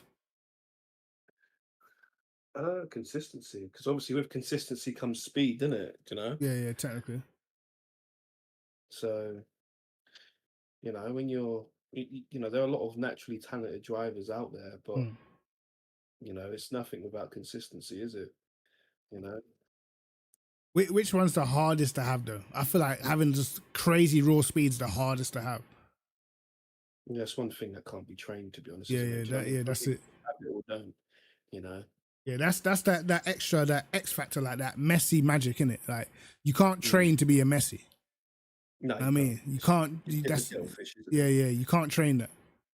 You know what I mean? But if you, I guess if you look at certain people that have that extra magic, if you're able to hone that and work hard, that's when you end up becoming like GOAT status. You know what I mean? When you've got that extra magic, but you still trying to work on your craft, innit? Like I don't know, man. There's a lot of drivers that I rate that never got a chance. I think Hulkenberg is well better than people think he is. Or, Yeah, he's a beast. Yeah, Hulkenberg is a quality driver. I remember years ago when they asked Alonso, if you had your own team, which drivers from the grid would you put in? I can't remember who else he said, but I know one of the drivers he said Hulkenberg. You know what I mean? I don't know why this guy's never got a chance at a big team. I mean, Yeah, I know. do you remember what was that thing called? Was it the A1? What remember they had that racing category called A1 when they first had Kers and that.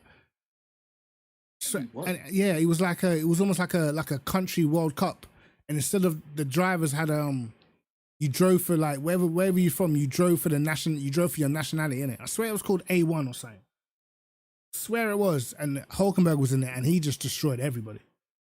Yeah, was it 05? Yeah, bro. Yeah, Hulkenberg was in it, bro. I remember he was a beast, and it was like you drove for your country, innit?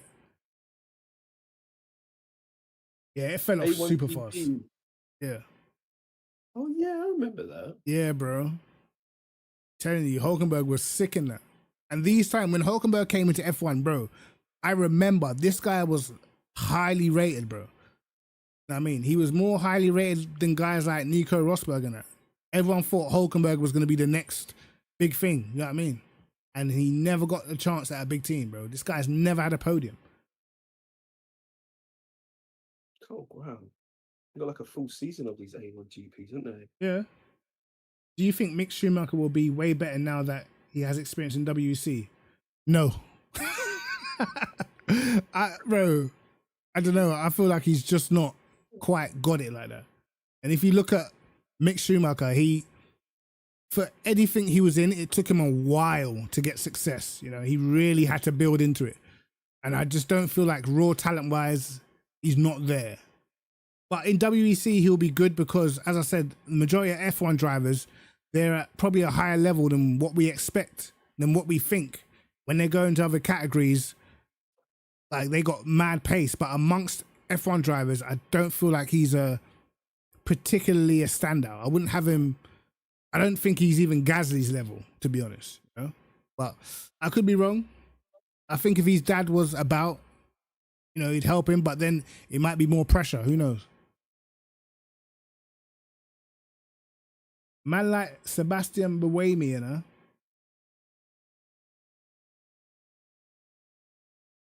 Zhao. Generational. That guy's a bum. In F1 terms, bro.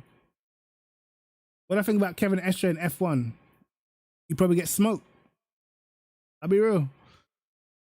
I want to believe all these other guys in other categories are rapid, but I don't see other guys in other categories coming to F1 and do it. The only one was probably Montoya, who kind of held up his end of the bargain for a while. But even then, eventually, he got smoked. But when F1 drivers go into other categories, they tend to do rather well. I would say, even if you look like, yeah, fastest GT3 driver, but that don't mean much to me. When I saw Max Verstappen jump in the 296, only ever done 3 laps around Nordschleife and set the lap record, bro. These lot do Nordschleife every year. How's Max done it in 3 laps, bro? You know what I mean? Like, come on, man. I think there's levels to this. I mean, you got F1 and ex-F1 drivers doing well in WEC right now. You know what I mean? To be honest, Kobayashi's won in WEC, hasn't he? Giovinazzi, you know. You know what I mean? We had Marcus Ericsson winning Indy 500s. Like, bro, come on, man. Max set the lap record around Nordschleife, bro. Was it like a couple of weeks ago? Yeah, destroyed it. He destroyed the lap record in 3 laps, bro. In a car class he does not even do. You know what I mean? Like, I don't know, man. There's been tons. What was his name? What was Vettel's teammate when he was at Toro Rosso? Sebastian Bourdais. He went over to IndyCar, won championships. Like, bro, it's been happening. You know what I mean? Even Max Chilton wasn't even that bad, and he was crap in F1. He won the Indy 500, didn't he, Max Chilton? No, did he? No, I swear it was Ericsson that won the Indy 500. Oh yeah, Ericsson, yeah. Even Ericsson. even back in the day, bro, there were guys that tried to get into F1, they weren't good enough, like Dario Franchitti, Dan Weldon. Bro, they went over there and won championships, bro. This has been happening. You know what I mean? So, I don't know, man. Like, Kobayashi, don't get me wrong, Kobayashi was a decent driver, but look, Alonso, I swear Alonso's won Le Mans, all sorts. F1 drivers, they're actually a different breed, but we don't get to see it until they get into another class, because in F1, obviously, majority of the time, there's only ever 2 or 3 cars that can ever win a race. So when you see them in something else, they don't really go into something else and perform poorly. Yeah, Mansell, straight to Indian 1. Man said they should add F1 and LMU. I would love them to have made an F1 game. In fact, they should make the F1 game and get rid of flipping EA Sports, bro, because it's terrible. I could never. Imagine a proper F1 game. Come on. Ah, mate. Oh, man. Alonso's success was mostly down to lack of competition. Probably. Could be.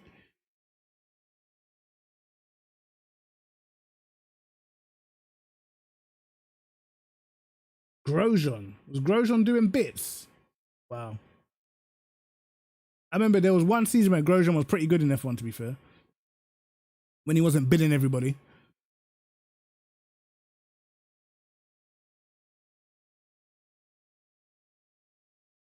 Yeah, the F1 game is just not for me, man. Handling models it's just not realistic at all.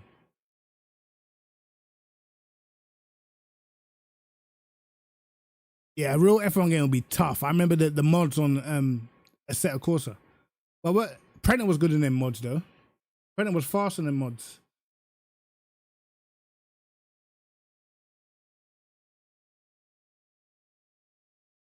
All I'm waiting for is the update to LMU and then the future looking bright. Guys, honestly, I can't wait for the big esports events on LMU, bro. I feel like it's gonna be insane. I played F1 Challenge. I had all the F1 games up until I stopped buying them. Well, do you know what? Like, I think I bought last year's one, you know.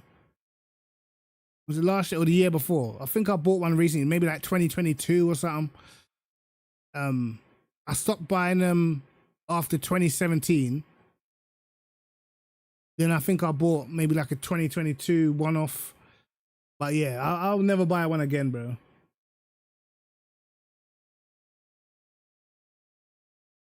Yeah, like in terms of esports, F1's entertaining because it's wheel to wheel and stuff like that. But the one thing about F1 esports, it's just not a true representation of the sport. It's just, I watch it because I enjoy competition. But in terms of like, the one thing I'll give like ACC, it looked like a representation of what GT racing actually looks like. When you watch F1, it just looks like a cartoon, bro. Like, it's not. Obviously, the numbers are good and everything, but it just looks stupid. These lot are driving down the straight, half their car off the track. You know what I mean? Like, on the way into Poulon at Spa, like half the cars, like off the, like, what? Driving over the curbs, like it's not, like, it's just not a true representation, man. It looks stupid. You know what I mean? It actually just looks dumb.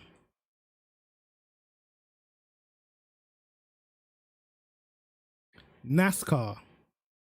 I'm not a fan of ovals, man. I'll get bored.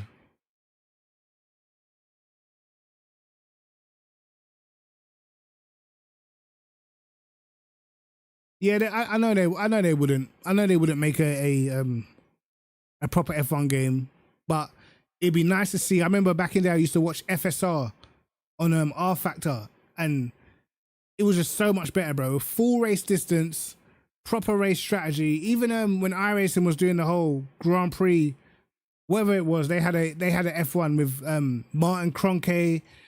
You know what I mean? Like, I used to watch that stuff religiously. It was so much better to watch different strategies.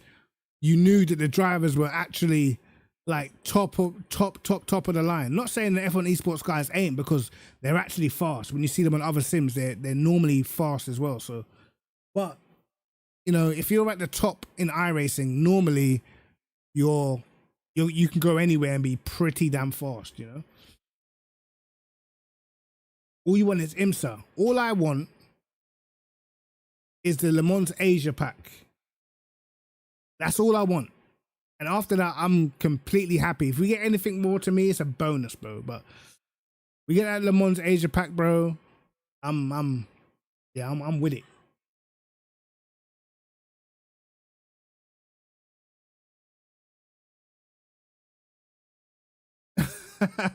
Man said, I'm ready for the ACC livery DLC, man. I don't know what they're playing at, bro.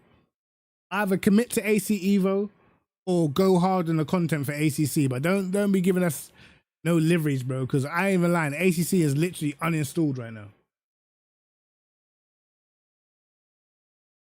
Yeah, Road Atlanta hits different. Love that track.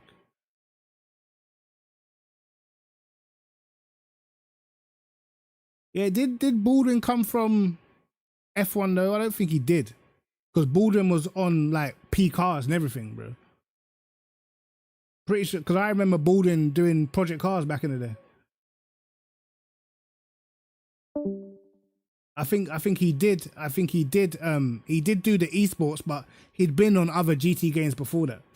Because Baldwin, we used to he was racing on Project Cars, bro. And this is back in the day where we're going. Yeah, he did. I know he played F1 back in the day as well, but before that, he was on Project Cars, 110%. Because there used to be some LAN events for P Cars back in the day with THR Wolf. I think Dowking was there. There was a lot of like LAN events as well. Bro, I remember a lot of fast guys. There was a guy called F1 Massa that was on Project Cars. He was rapid. I think he was like the first champion of AOR. F1 Massa. Then you had Kaki, which is Kamil Palelski now. Well, his name was Kaki back then, but Kamil Palelski. He's an esports driver now. You see him on various games. But he was one of the fastest on there. You had another guy. I haven't seen him. He didn't jump over to ACC, but I remember apparently he had some issues with his back, but he was so fast, bro. It's an Italian guy called Dahidi. Bro, if you were about watching Project Cars on PC, yo, Dahidi was rapid. In anything. It didn't matter. Any GT3, bro, guy would take anything rapid.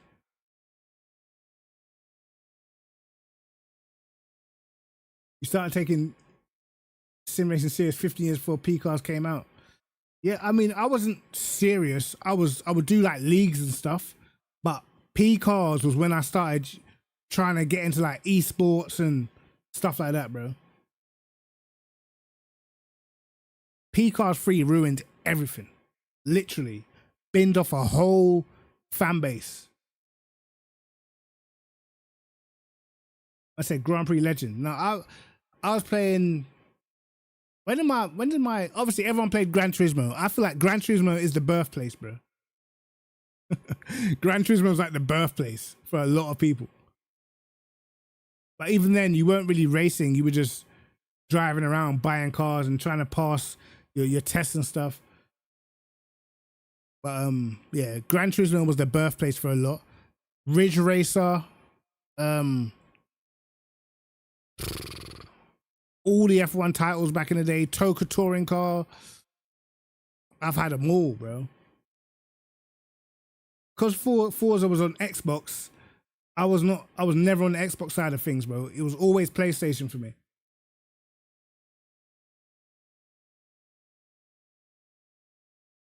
And one top split, yeah. Back then, were they trying to pay out money and that?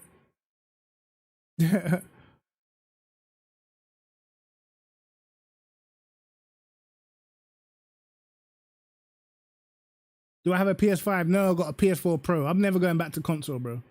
Never. The only thing that could ever get me back to console is GT6, and even then, I will wait for GTA to come out on PC, bro. That's the only thing that could ever get me to even look at a PS5.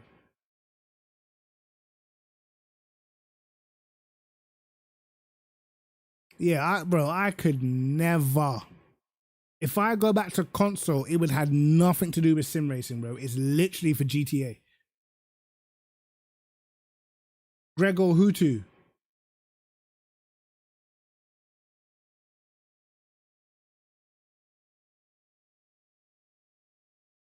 I don't care what game you play. When GTA comes out, every single game on the market is going to take a dip. 110, every single game on the market for a couple of weeks at least is taking a dip.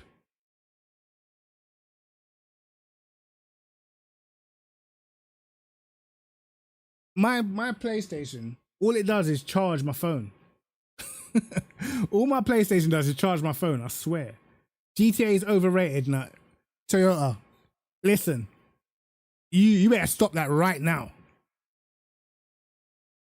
You know what I mean? You better stop that right now, brother. Let's be real. Alright? I'll go on Twitch right now. Browse. Alright? There's still 145k people watching this game, bro. How long has this game been out? How long has this game been out? There's still 145k people on Twitch alone taking in GTA content. So for me, I don't know too many games that's lasted over 10 years and still pulling content on a daily basis, bro.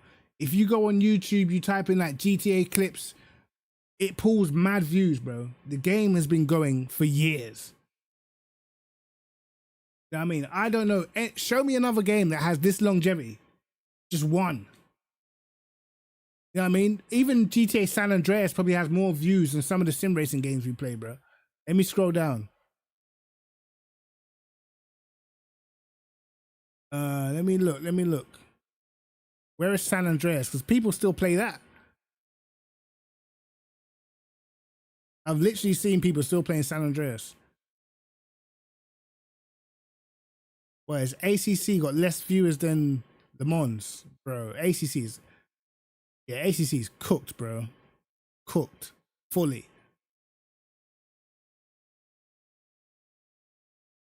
Where is it?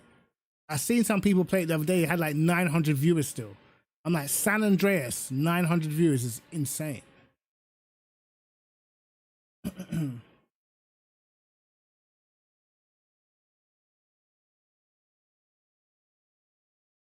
There it is, there it is. Still 479. How old is this? Yeah. LMU's, to me, LMU's a better viewing experience than ACC anyway. Even if we're taking away just like the quality of the game, I feel like it's a better viewing experience. I don't know. What is this? What is this thing I got coming up here? Streams bitrate is, man, get out of here. What are they talking about, bro? Do you think ACC is better than LMU? No. Never. ACC sounds not better than LMU's either. Don't get me wrong, ACC sound is very good, but there's a rawness to the especially the outer car audio. LMU is definitely better, bro.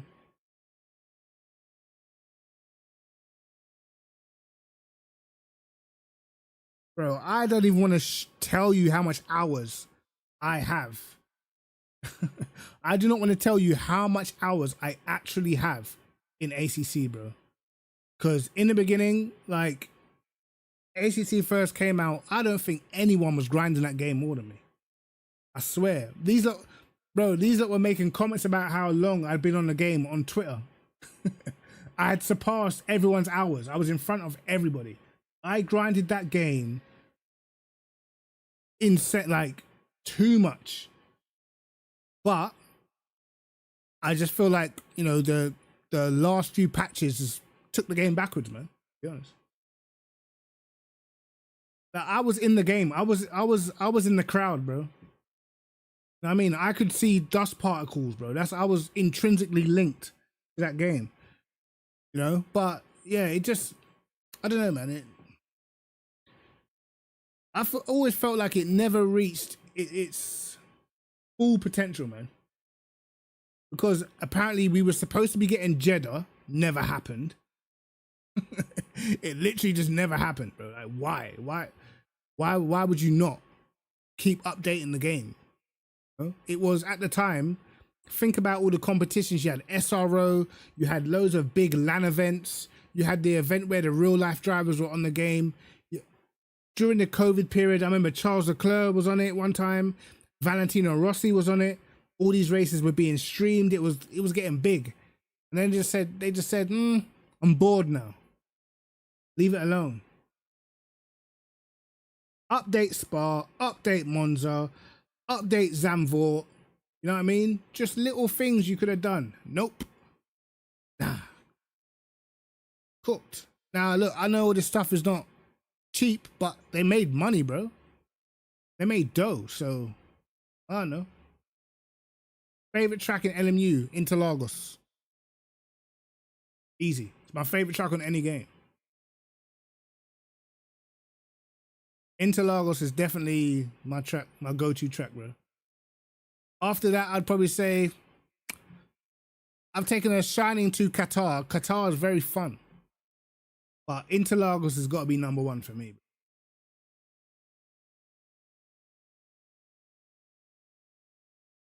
I think Interlagos is the first time I had to pull out this celebration, bro.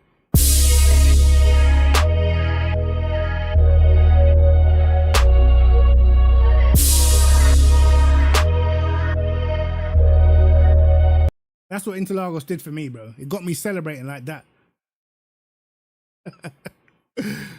Bro, love it. Love Interlagos, man.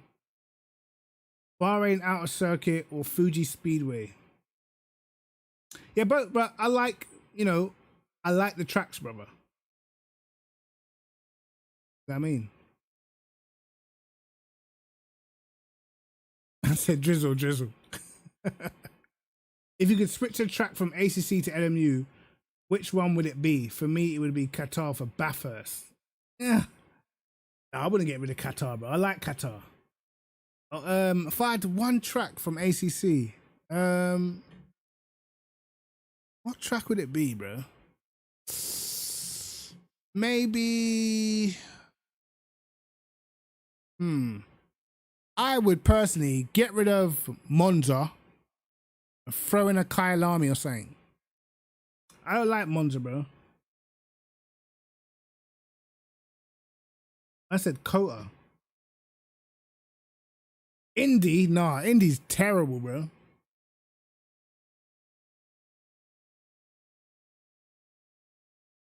Yeah, Sebring's decent. Yeah, Monza's boring, bro. Monza's boring on every game. Like, no matter what, boring.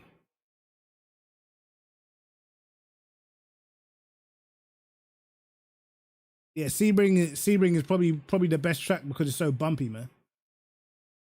But yeah, I would say I do like Kyalami. It's satisfying.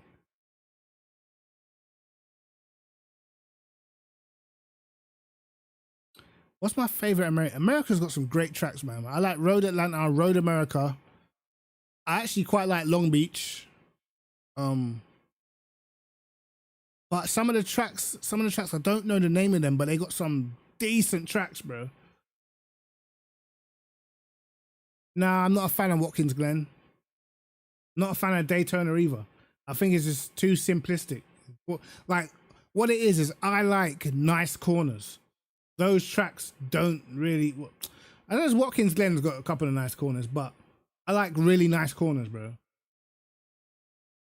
Detroit Bell Islands. What's that? Actually, no. I think the track I'm talking about, it might be Canadian. Is it Mo Sport or something? I like tracks that I got some nice proper corners, bro. Montreal. I like watching the race. I'm just not crazy about it, bro. Yeah, Sonoma's alright. The only reason why I don't like Sonoma is because you can't really overtake. Yeah, Motorsport Park. I'm trying to think.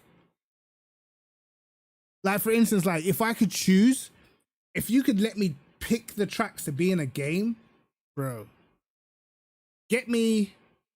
You're not gonna make me download Race Room again, bro, because Race Room's pretty much got everything I like. Get me Sepang, Malaysia. Get me India, brother. Yo, that track. Got 10 tracks for a game. Don't put this on me, bro, because we're gonna end up with pure bespoke tracks that no one's gonna want to drive. Because I like weird tracks. But get me Indian track. Hold on, let me see if I still got Content Manager. Because I will loads it up, mate. Because I downloaded some of these tracks just for driving sakes. Where did I pull it? Where did I put it, bro? Hold on. I swear I still got Content Manager, right? Tell me I didn't delete it. Go, lovely job. Right. Sepang is one for sure. Career, bro. I was gonna say career. See? You know what I mean? All right, hold on. Let me see. Did I put this into my thingy? I don't think I did. Hold on this. Right. Hold on. Where are you?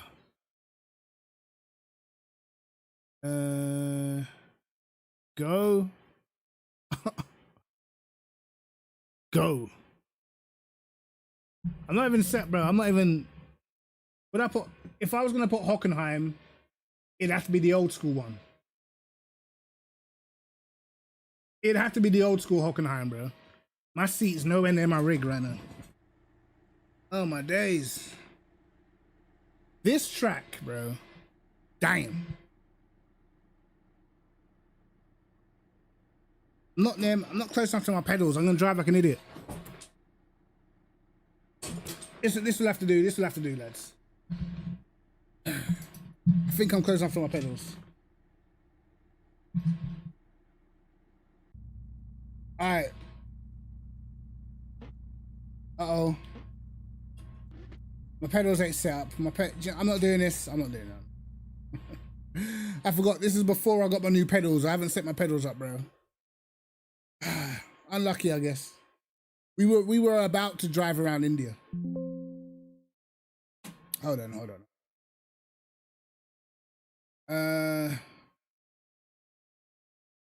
It controls anybody? Oh God, where's control? I hate content manager with passion, with absolute passion. There it is.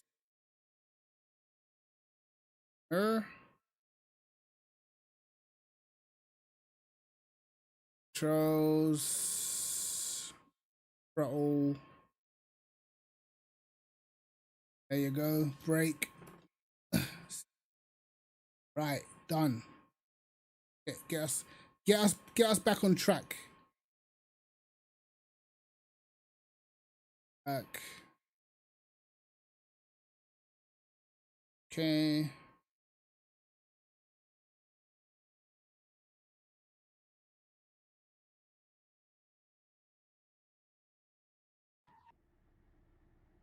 Yeah, I'm on those, the clones, brother.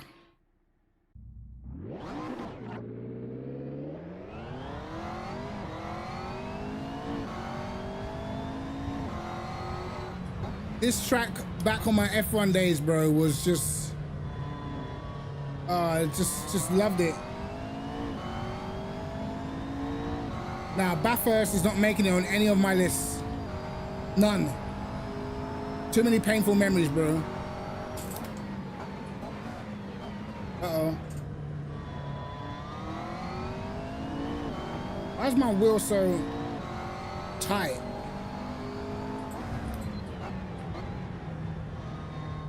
Yeah, my wheel's got the wrong rotation for this game right now.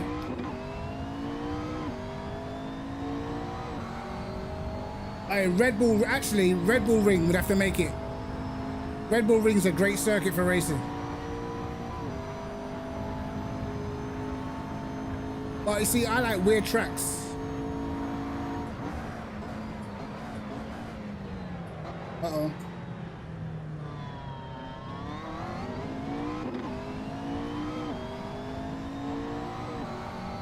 Yeah, I like Korea. I think Korea was a good track. Last sector was quality.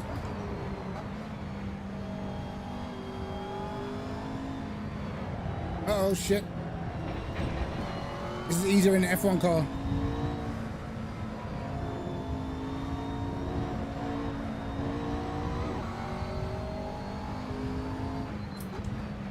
I like Dubai Autodrome as well. That was probably one of my better tracks. Oh shit. That's why I won the Asia Pack to come to LMU. I love this corner. This corner was great.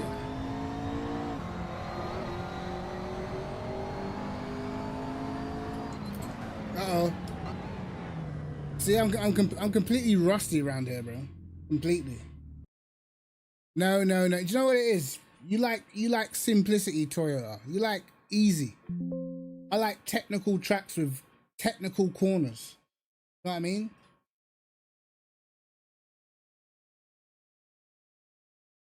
Yeah, what was that track? There's a track that's in China, and I don't know why I like it. It is the craziest track. I think it's called, was it Ningbo? They used to do World Endurance, World Touring Car Championship around Ningbo. Let me see if I can find a hot lap. See if we can watch it. Buddy, let me put this on.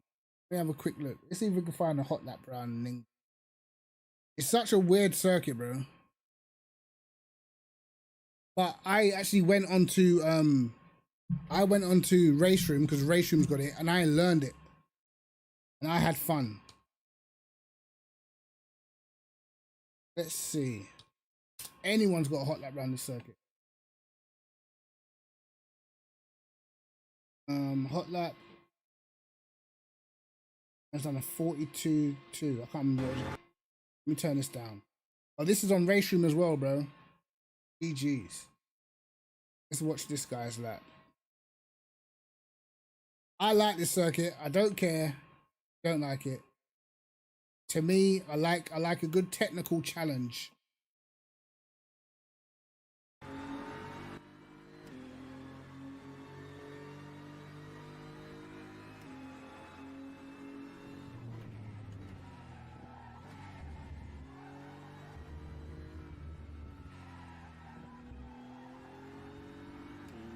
Look at the scenery, brother. Look at the scenery. I love this. I love the scenery.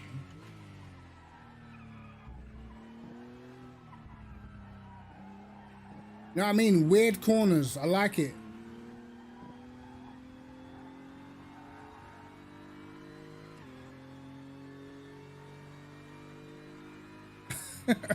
Looks like it's from Mario Kart. This is a real life circuit, bro.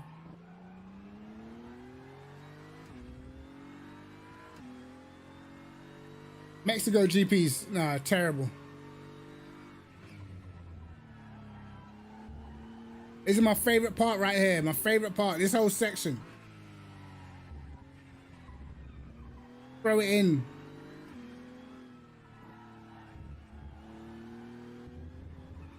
This reminds me of like an old school Gran Turismo track, bro.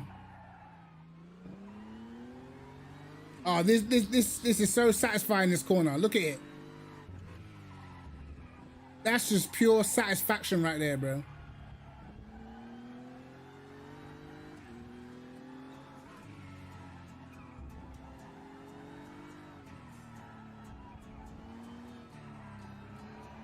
Come on. In my head, that's fun. That's fun, bro. What's Ada GP? I remember the Pacific GP.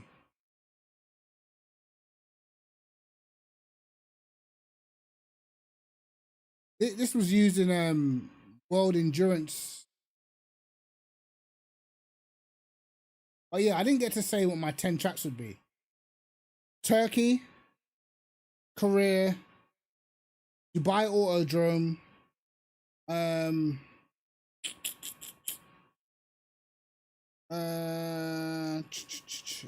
India or Buddha Circuit,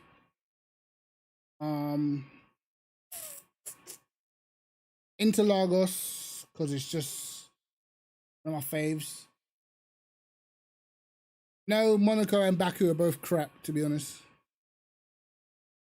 Baku was only exciting because we wait for safety cars, but other than that, the actual circuit itself is terrible.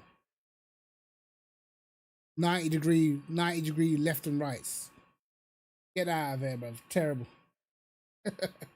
Trying to think. Malaysia.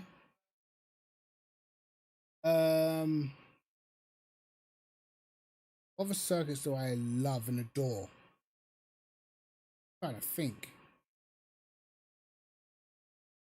You know what sounds weird? You know what circuit I used to really like? When F1 went to Valencia. I actually used to like that circuit, bro. I liked it. No, I would say Road America. Because that, when you're rigging it around Road America, it's fun. What else do I really like? I just like weird circuits, bro. I can't explain it, man. What other circuit would I say? What have I got? Like, I got like 3 more, right?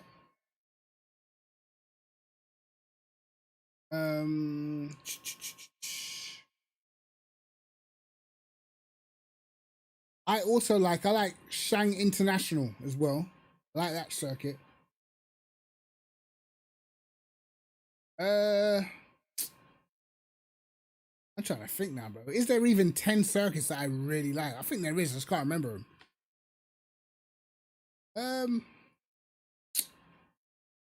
It's funny because like I liked old school Spa with the bus stop at the end.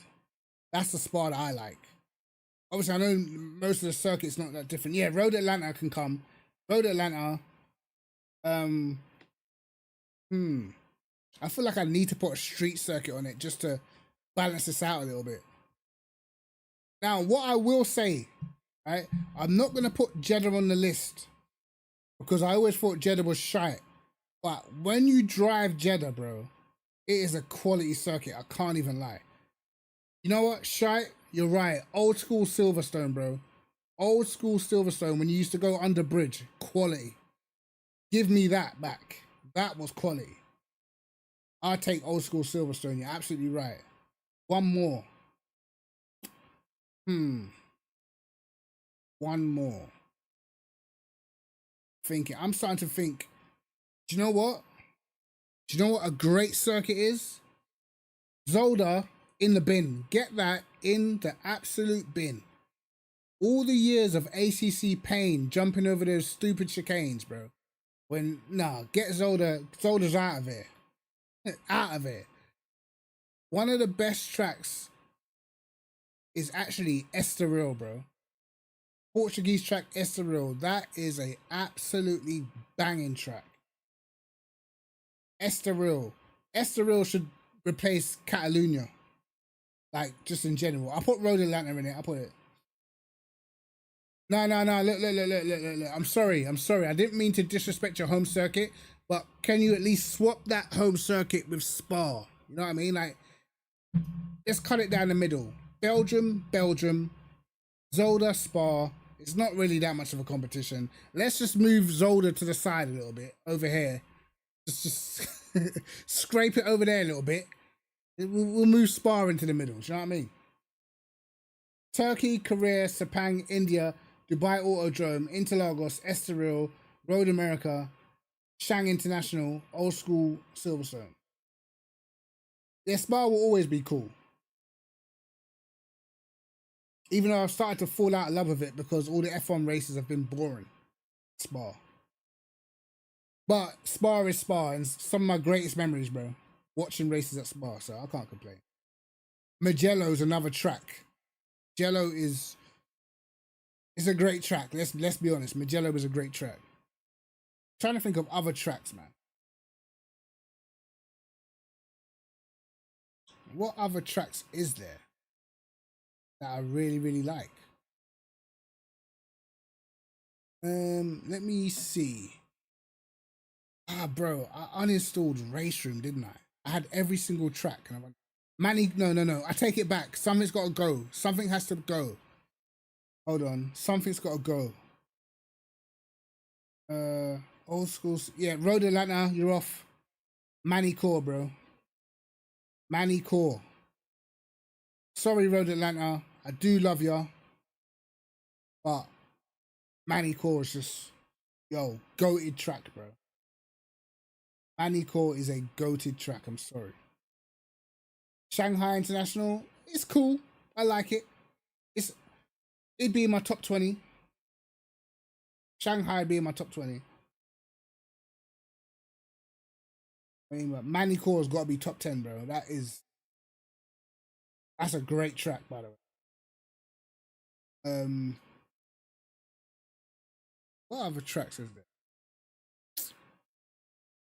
Still can't think of it. I suppose Singapore's a good street track. Singapore's a good street track.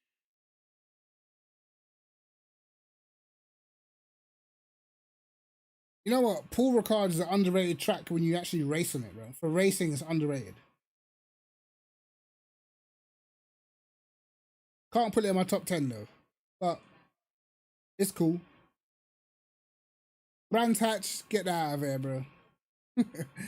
all these tracks where you can't overtake, get them all out. I mean, a lot of these tracks, bro, they're fun to drive around by yourself. But other than that, get that stuff out of here. Brands Hatch, bin juice. Get that out of here. Same with Donington. Same with Alton Park. Get that out of here. Get Alton Park well out of here. Absolute bin juice. And to Summit Point. I don't even know what that is. I'm telling you. What's that Scottish track that I like? It's got the downhill turn 1 and 2. Is it Knox Hill? I don't even play iRacing like that, bro. I can't lie to you. Oh, is it Not Kill? Not Kill. I actually like Not Kill. I think the track's dope. Even though you can't really pass, but I do like that. Yeah, Not Kill is dope. I'm trying to think, bro. You know, there's a ton of tracks on Race Room that I like. Loads.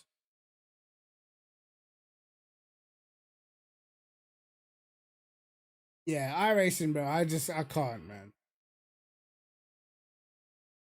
Love Budapest. Budapest has got a nice flow to it. I think with Budapest, right, if you've got a car that's good there and it's got like nice balance, then it's very satisfying to drive. But if you got a car that's tricky there, like understeery, it's horrible.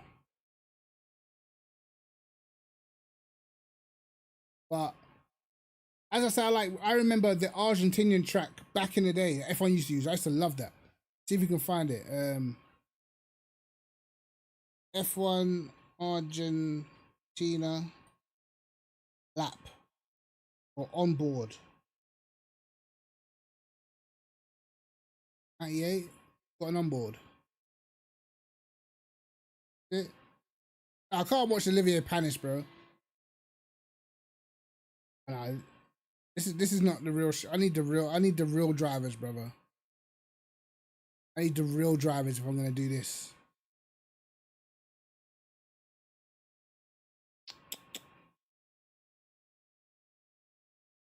Mika Hakkinen, no. No. Okay, we'll take Olivier Panis.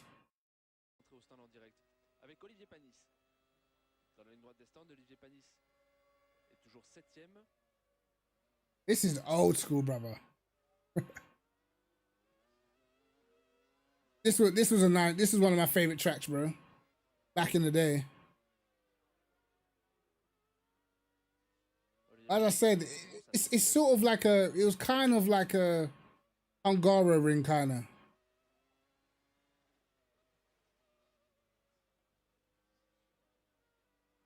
Yeah, F1 was way better back then.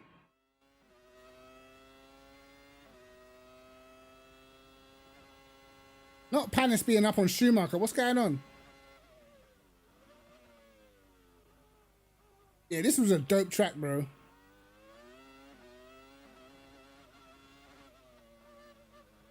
Là, Olivier Panis qui a coupé très très fort sur les vibreurs qui bloquent. Look how much the car is moving around, bro. Il est à l'attaque totale et risque d'être peut-être un peu gêné par la minardie de Katayama. Downhill. Oh my God, get out of the way! Il est gêné. Olivier Panis avait réalisé le meilleur temps dans le premier secteur, le meilleur temps dans le deuxième secteur. Il est malheureusement gêné par la minardie d'ailleurs. Fait signe à Katayama. Yeah, this was a dope track, bro. Avec sa main droite, Olivier Panis actionnait sa radio pour prévenir son stand. Look how much time he lost, bro. Oh my God, I'll be so tilted, man. I'll be so tilted. Get out of my way. Par la minardie, on repart. Is he gonna do another lap? Let's see if he does another lap. Clear this time. On repart avec Olivier Panis, qui, je vous le rappelle, détenait les meilleurs temps des premiers et deuxième secteurs avant d'être gêné.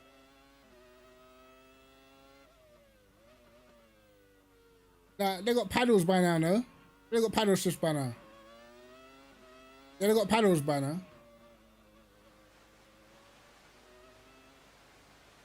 Oi, picture.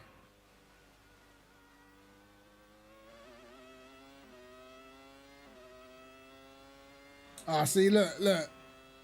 The freshness has gone out the tires now.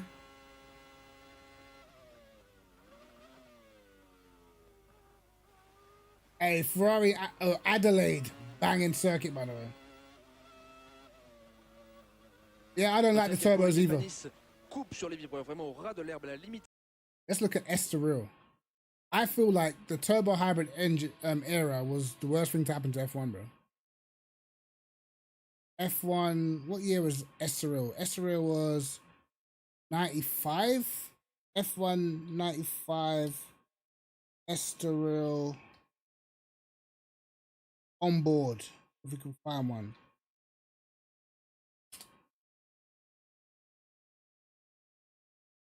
All we've got is bloody Hill versus Schumacher. Eddie Irvine on board. Watch this.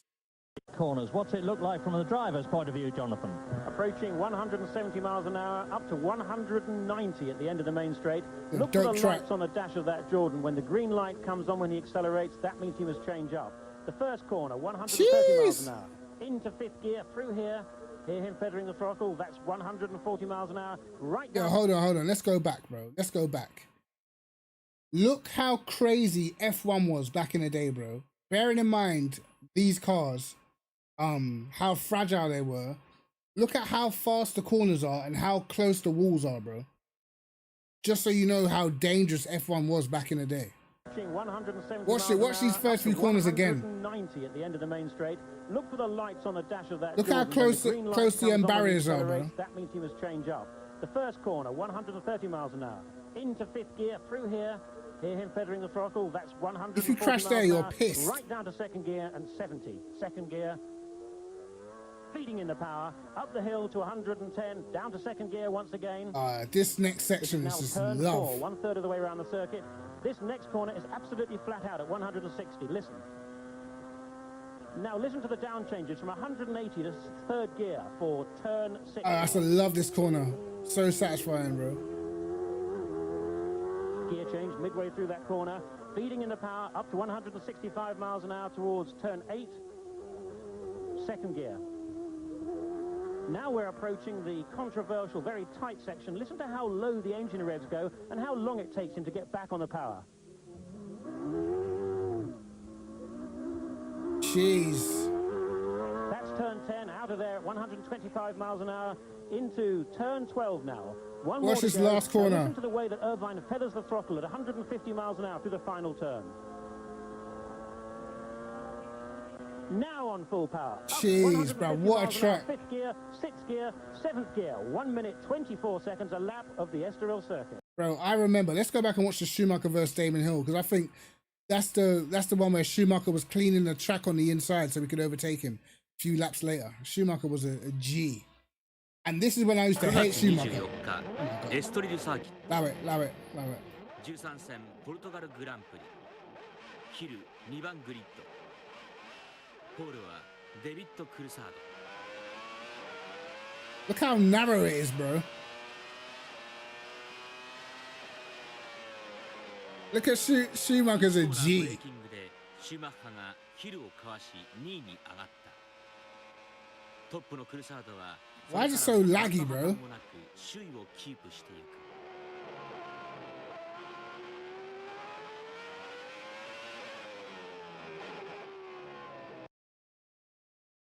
It's oh, okay, it's the camera, okay.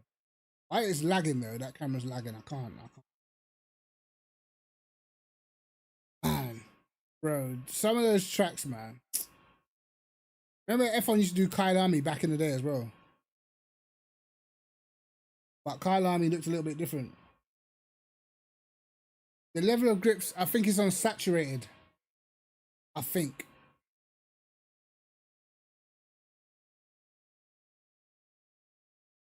Jerez, I hate Jerez. Sheesh. Current layout's dead. I mean, the current layout is made more for overtaking, because let's be honest, bruv. You ain't overtaking no one with that layout, innit? I tell you what, I quite like Nürburgring circuit. Nürburgring circuit is actually one of my favorites to drive. I just don't like Nordschleife. And there's nothing you lot can do about it. There's actually nothing you lot can do about it.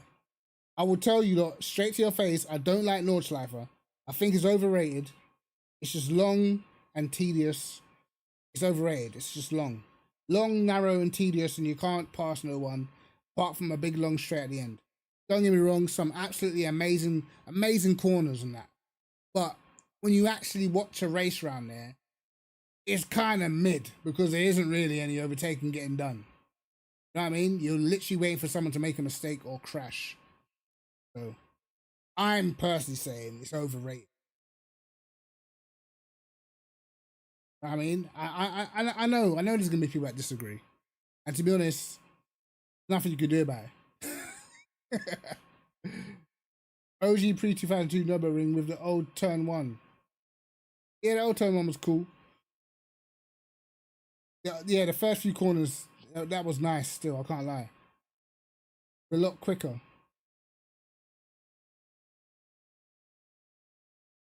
Green Hell.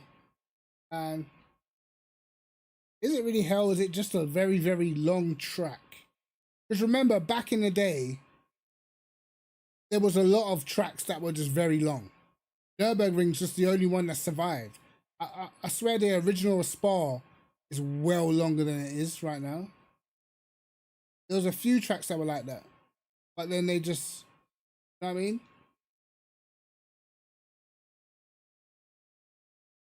But Nordschleife can actually get in the bin, to be honest. Hacken's crash at Old Hockenheim. I can't remember his crash. I remember John Lacey's crash where he was spinning for time.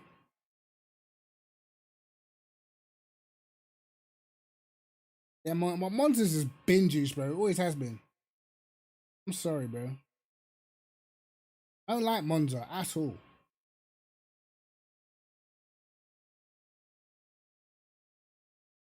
Which long straight? All the straights were long on the old Hockenheim, bro. They was all long. I actually like that Hockenheim way more than the one we have today. The Zandvoort was long.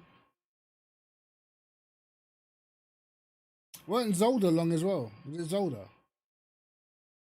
Do I like Laguna Seca? One thing I'll say about Laguna Seca is I reckon I could probably drop kick it pretty far, bro. Because that's what I would do. I don't like Laguna Seca. I would drop kick it so far. Because, number one, it's been a scene of pure pain for me. Number two, is where that Gonzalo Rodriguez guy died at corkscrew. You know what I mean? I wasn't ready for him to die yet. I wanted to see him have a few races, man. Yep. Do you remember when they put a chicane in the middle of the straight at Canada? Bro, back in the day in F1 when they put a made chicane in the middle of Montreal, bro. Oh man, those were the days, bro. They didn't know what to do for safety. Do you know what? Let's just make a chicane.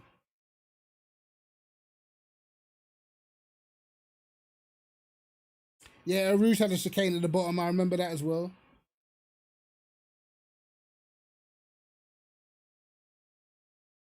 I remember because of Senna's crash. That's the reason why we got that first chicane at Imola.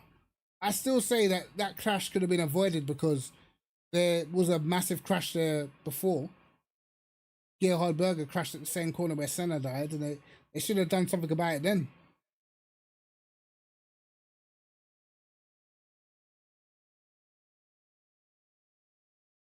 Yeah, I've watched way too many fatal crashes, bro. Like way too many. Like there's actually something wrong with me. Because me, Carl, and Prenter, yes, I'm snitching, I'm bringing them involved in the role. We will sit down and watch like an hour compilation of fatal motorsport crashes, bro. Like calmly. We rewind it and everything, slow motion, just to see how the impact really affected the driver. I don't know why, but once you watch one, you just have to watch them all, you know?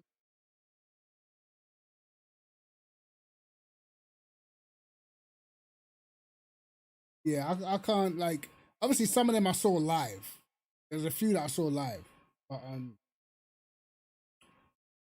I don't know what it is. I always feel weird when I watch a race at Imola, whatever reason, bro. Yo, Revan, how you doing, bro? Or Revan, yeah. What's going on, bro?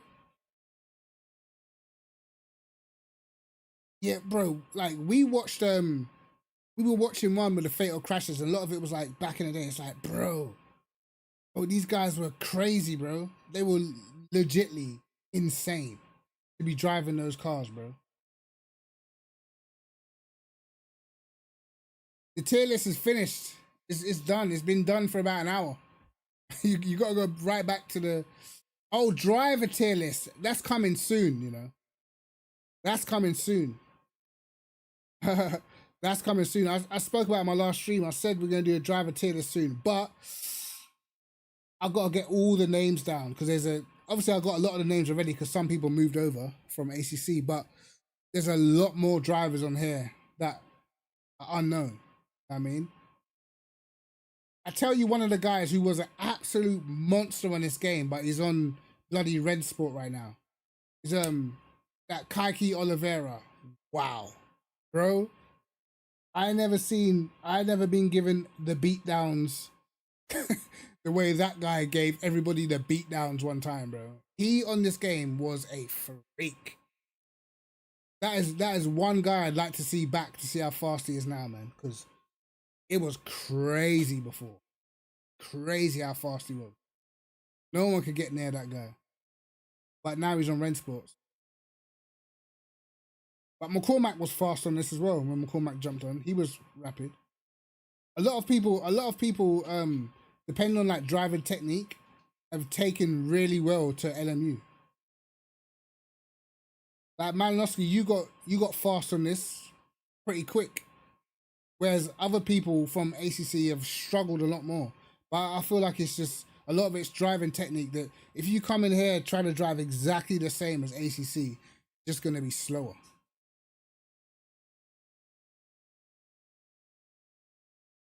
Yeah, man. I generally think like this game actually suits some people's driving style. I feel like with ACC, although you had to be very good to be fast anyway, but it was easy to pick up bad habits compared to LMU. You know? Particularly like when I first jumped on this game before the GT3s were here and it had no ABS. Wow. Like I realized like how bad my braking actually was. That was the thing that made me, that's why I stopped going back to ACC, because like I'll go back to ACC, come back on this and I could not brake. I would just lock up and just go straight off every single time. That's when I made the decision to like just stop playing it. And then after a while, you start picking up like you only need like 80-90% brake. You don't need to be slamming on. You need to trail brake much more, especially if you don't want to like, if you don't want to make the car understeer, make the car unstable, and then it just becomes the norm. So that's why I could not go back to ACC, even if I wanted to. I feel like it would make me slower on LMU. But some people, they're used to having almost the lead foot on the brakes. So they find it hard to adjust to the GT3s.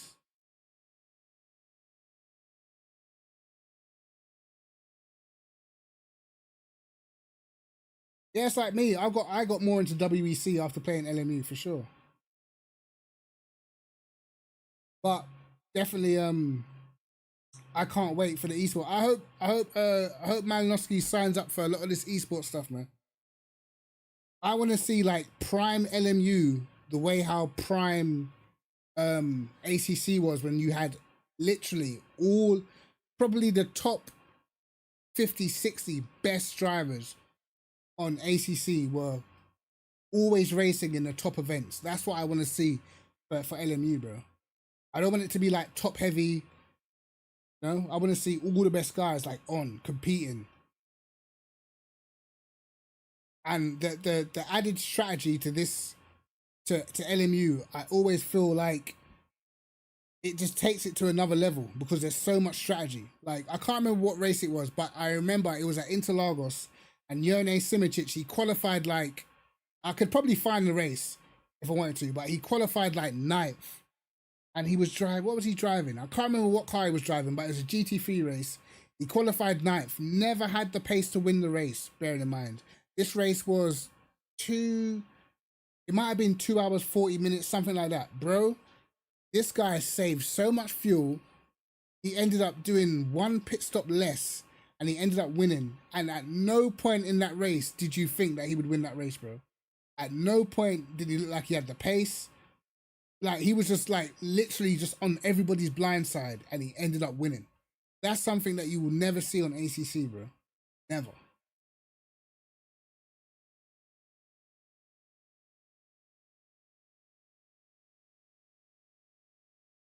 Yeah,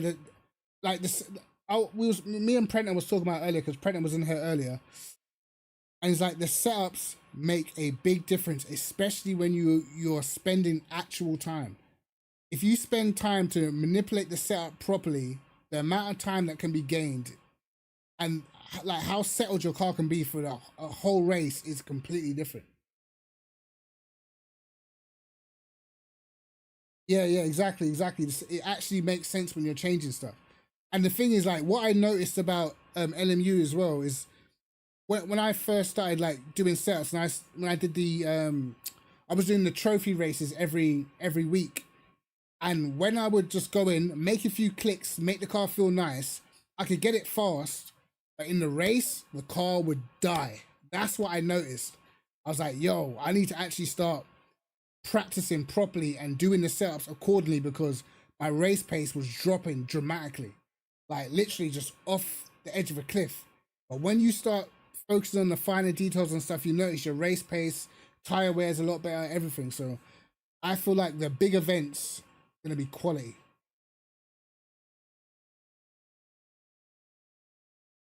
That's one of the reasons why you can't judge LMU off a fixed setup, because it's not like a true representation of what it's actually like. Fixed setups just fixed, it is what it is. But to me, the enjoyment comes with the open setups, man. When the setups are actually broken, I enjoyed it way more. Even though technically it should have been fixed, but I enjoyed having the setups open. And also you saw a lot more variety on the grid. Now all you're gonna see is Lambos. I watched Prentice's race earlier. You couldn't see another car. The top 8 were all Lambos, bro. And unfortunately, that's what happens with fixed.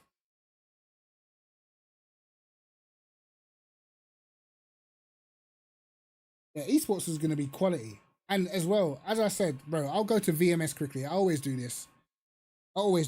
But just look at it. Just look at how the game actually looks, bro. What's my favorite highlights? Not Spa. Let's go. That's the thing. Like me, when I'm online, I'll probably still drive something unique. But once you start competing and stuff, like you have to drive what is up there. Where's where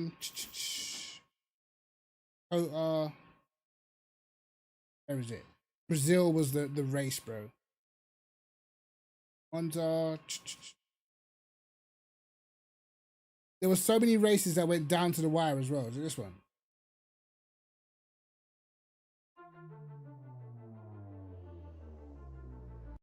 Forward a bit. Like the second of the Porsches, the number 5, just trying to make it. Bro, just look. We see Kieran Prendergast now slotting into the second position behind our. That is Guato, who's come out in the leads. Kamal Nawi looks like he's already had a big issue. Prendergast looking to take advantage of this, trying to go down the outside at the Red And the racing's closed. You can go door to door. You can be a little bit robust. The apex to halt Prendergast's progress, but Prendergast, he is a man on a mission after the heartbreak of Spa, determined to take the early advantage here. He's going to try and go around the outside, uphill at Ferradura, and that creates an opportunity for the other Ferrari, Sebastian Bunch. I mean, you can definitely. Oh my god, I'm an idiot. I'm an absolute idiot, lads. I'm an idiot. I thought you could see. You couldn't see a damn thing apart from my face. Hold on. Let's go back a little bit then. Just look at this game, bro. On a mission after the heartbreak of Spa, determined to take the early advantage here. He's going to try and go around the outside, uphill at Ferradura, and that creates an opportunity for the other Ferrari, Sebastian Bunch. Bullies his way through, and this is almost backfiring horribly for Kieran Prendergast. Okay. Yeah, he went from being the meat in the Ferrari sandwich to now being in an intense battle with Sebastian Bunch, the second of the Ferrari. There's one thing I like to point out about LMU. Right? Heading into turn 10. Prendergast gonna shove it on the inside. Jeez. Gives it right back to Sebastian Bunch, puts him on the grass even, and that's gonna open up an opportunity for Ferrari behind. Oh, and he spins out. Sebastian Bunch goes. No, Sebastian Bunch, he's a good driver. This guy's a good driver, bro. Heavy damage to Bunch's car. There was just no room between either him or Ida Erchan. no longer a factor in this one as we see a move up the inside of Grigoletto. Goes Michi Hoyer, but Hoyer's gone a little bit too deep into the center S, and he has to give that position back. Bro, the Callum Cripps, I think, is cutbacks. a little bit faster than Louis Gaspard, but it's getting that McLaren past the Ferrari that's proving to be a bit of a headache right now, unless he can just get up the inside into the center S, which is exactly. Like, look at the way you can hold it, bro. Really, really physical on exit here through the second part of the corner. Louis Gaspard trying to push Callum Cripps out, and look at this, Liskovitz is going to get involved too, up the inside through Curva del Sol. This is great racing, bro. Louis Gaspard down 2 positions then. Side by side for position now. It looks like Laredo making a move to the inside of Grigoletto. Yeah, Grigoletto has just lost a position. So Yeah, in most games, like when you have a bit of contact, you're dead. Now he's going to try to take You know what I mean? at Michi Hoyer in the BMW. But Manningen, closer than he's looked in a while, trying to weave his way in to that 7th Sorry, position. one thing I say about VMS here is a lot of the time when we was watching races, the battle used to last literally to the last lap of the race, bro. Like, for a long time, you weren't seeing big gaps. You know what I mean? The battle would last all the way to the last lap. And it happened in about 3 or 4 races in a row. We're talking about endurance races, everything. I mean, it just kept lasting. Like, the battle's entertaining to watch. Also, the little things, little details that I like watching, like, online events and, like, live streamed events is when you watch the VMS, and obviously we're going to be able to see it on any other broadcast that has this overlay, is when there's quali, we actually get to see the sector times. You get to see when someone's up and someone's down. So it feels like you're watching something authentic, just like if you're watching F1 in real life or WEC, you can see when someone's up on their time. With ACC, there was none of that. You just kind of relying on the commentators to tell you where everybody was, you know? As they go into the center S, Gaspar is going to be on the outside here. Oh, they just about wrestle for control. Gaspar over the curb, just avoids hitting the Corvette. Hey, I can't believe, hold on, guys. 27 people in there. I don't know how many of you have already subscribed to VMS, but I can't believe they're only on 1,000, bro. Generally can't believe. Because the racing, if you just go to this channel and watch the races from the past sort of 8 months or whatever, the majority of all the races were quality. Like, all of them. You know what I mean? That's up to P7. So we see side by side now, Fabio Grigoletto continuing to fall down the order. Marco De Bono in the Ferrari is going to take that position. Something to keep in mind, but certainly, big snap there for Fabio Grigoletto, and Jules Neal is going to take advantage of that into Jun Chao through into 7th position. Nice little cutback. One mistake, that was all Jules Neal needed, and Grigoletto sees him just falling down the order here as they go around the outside of Kieran Prendergast, who is still trying to snatch that GT3 class lead. Oh, jeez. Side by side, the 2 Cadillacs. Grigoletto is going to try and get the inside here. Jules Neal on the outside, and Grigoletto back through. Fantastic recovery there from. Which is great racing, man. Now he's at risk, and look, big time moment. Who's that that's just gone around? Mark Veit's gone off the track, and in the meantime, Kasper Mariansky trying to make a move around Orlane Bruce. So this is Mark Veit, who looks like he's going to have to retire. He's pulling off to the side of the track. So Mario Tump is just sort of boxed in here, and look, late dive from Marco De Bono. Bro, the battle at the end is insane as well. Into Pinherino, he's going to try and go around the outside. Grigoletto is tucked up behind. Oh, they're stuck. They catch wheels, and they're both off. Mario Tump and Marco De Bono lose several positions there, and that's the problem with the pack being so bunched up there. That is so costly. Yeah, the broadcast looks great. And Marco De Bono is going to be kicking himself, and Mario Tump funked out of the way. Looks like just at that moment, we've just gone past our leaders in LMGT3. Oh, this is where the Cadillac started smoking, bro. Yeah, looks like that's Matteo Blotto and Kieran Prendergast. Yeah, that's it. Replays. The ultimate lead in LMGT3. In the meantime, Fabio Grigoletto easily gets past Amos Larito, so easily in just a few laps time achieves what Mario. Guys, if you haven't, go subscribe to VMS, man.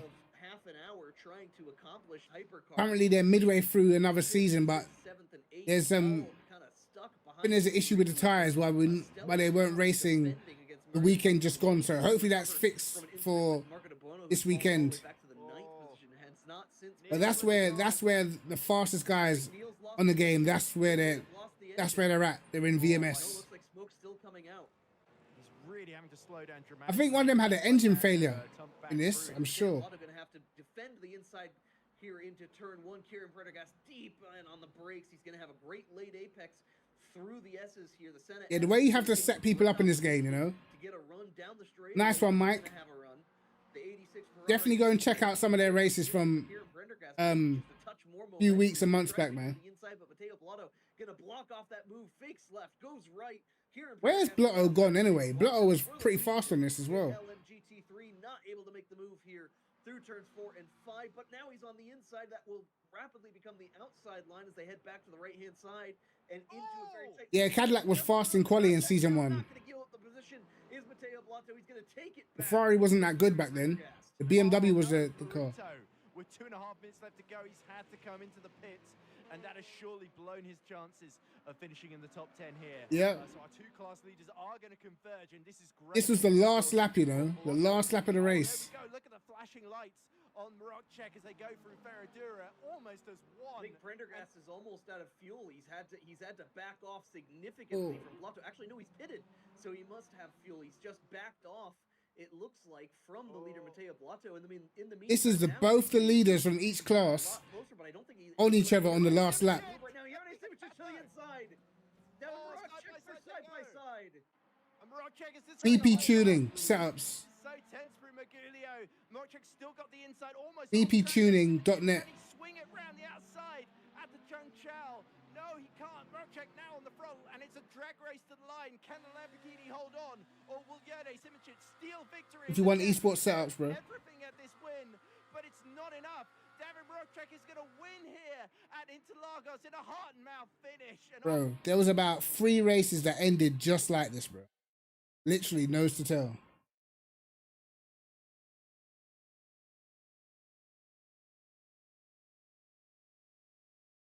I don't know. Do you know what? I might be weird, but I've never got the whole damage thing. I've never got why people want to see a load of damage, bro. I don't get it. Yeah, Marocchek in the Lambo, bro, super fast. This guy's super fast. That's what I'm saying. Because the one thing I'll say is because the talent is split between, there's a lot of fast guys in GT3 and there's a lot of fast guys in Hypers. So the guys at the back of the GT3 are not the same level as the guys at the front. The guys at the back of the Hypers are not the same level as the guys at the front of the Hypers. So you don't actually get all the fastest guys in the top class, which is what I want to see. I know what you mean. Like me, I would just rather have an indicator to know how much damage I got. Like 20%, 38%, so I know whether it's worth pitting. I don't just want to see like a yellow bar. I would want to see a number, a tangible number, so I can then debate. Okay, I've got like 28% damage. Is it worth actually fixing?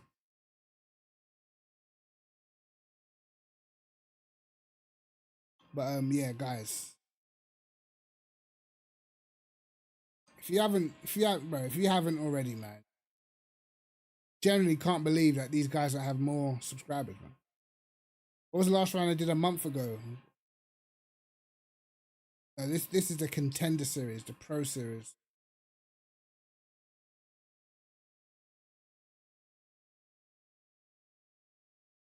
Round 8, Bahrain. There were some great races, man. Any shorts from the Pro? Out they come from. Out they come from the pit exit. Just look at this game, man. Ahead of Yone Simoncic. Simoncic is just behind. There he is. So, he's just jumped Grigoletto there. Oh goodness, that is a traffic jam and a half they've got to negotiate here. Simoncic and Grigoletto here has a Jesus. by Simoncic and all of that. There we go. That is actually Joe McCauley. The Grigoletto is all over the back of. Oh, and that's Grigoletto having a go on the inside line coming down towards the first chicane and gets. Yeah, visually this game's just stunning, bro. Vinch and Pelesny who are fighting, I believe, just outside the top 4 here in the GT3 class. As you can see, that has Whitehead just ahead of them, and now Pelesny outside, you know. Into that first chicane as Whitehead has cut the chicane entirely, and Pelesny muscles his way through in that Ford Mustang. The Mustang is probably the car of choice in that department as Polesny now pulls out to the right-hand side into Temporello. Whitehead, can he extend the corner? Can the Ferrari hold on to second position? Polesny. I'm just sending moves around the outside, bro. Whitehead's going to have to concede. Well, this will be Wunsch in his Mustang, and also here comes DeLorme. He's going to have a whole load of slipstream, but nowhere to use that additional pace. They're side by side. Yeah, now deliveries are out. It's going to be dope. Bow out of that one. Whitehead needs to keep his head here. He goes wide at Toso and up the inside goes Remy. I remember this. Whitehead got pole, and then his car just died halfway through. But I don't know why that was happening to him, because like season 1, people were not dying in the Ferrari like that. Like, you saw like Blotto won races, Erkan won races, like they had pace all the way through. I think it's a lot of it's set up, man. I said I got 99% racecraft from ACC. I think everyone had 99% racecraft from ACC, man. As long as you played it long enough. But there's definitely a skill to getting lapped when you're racing in LMU. Because that is the hardest thing. There's a skill to getting lapped, like not losing too much time, bro. Because, yo, the last few races I've been doing, sometimes the LMP2s or the hypers, bro, they've got no respect whatsoever. But the thing is when you fight them, when you don't want to give them too much space, it only costs you time, bro. Only hurts your race more. So sometimes you gotta like almost slow down, but slow down in a way to where you can still get a good exit from the corner. Maybe I might have to do a video on that, I guess. We shall see, man. But yeah, guys, I'm gonna get off. I'm surely gonna record some races around the Bahrain outer loop this week, so I'll have some races up on my channel, and maybe I will do a video on how to save time or how not to lose time while getting lapped. Because the other day I almost pulled off the masterclass. I almost pulled off the undercut strategy, but my fuel was too low and I ran out of fuel on the last lap. But luckily, the rest of the field have been lapped, so I still got second position. But, you know, allowing yourself to be lapped in certain places in a certain way can save you so much time in a race, man. And also, if you're more ignorant and you don't want to let people through, you end up getting hit, you end up getting damaged, you end up getting pushed off the track. Yeah. A very easy way to lose time, man. Yeah. We will convene again on stream probably on Monday. And yeah. Appreciate all you guys for stopping by and all that. Have I made any new liveries? No, I haven't. I haven't made any new liveries, man. Want to though. I want to, between doing liveries and actually getting on track and making setups. Gotta find the time. But yeah, I need to make an Aston livery. I haven't touched the Aston yet. I haven't touched the Ford yet. The Ford's just not a good looking car, so to me it kind of feels hard to make a livery for. I'm gonna have to think of something pretty outlandish to even be interested in making a livery for them. We'll see. See what we come up with. But yeah. Other than that, I appreciate all of you, man. And watch out for the videos this week. Go ahead and subscribe to VMS, Virtual Motorsport Series and stuff like that. And yeah, try the BMW. I've made a couple liveries for the BMW. But anyway, guys, I appreciate all of you in that. See you lot next week, Monday. Other than that, watch out for my videos this week. And I'll see you soon, man. Peace.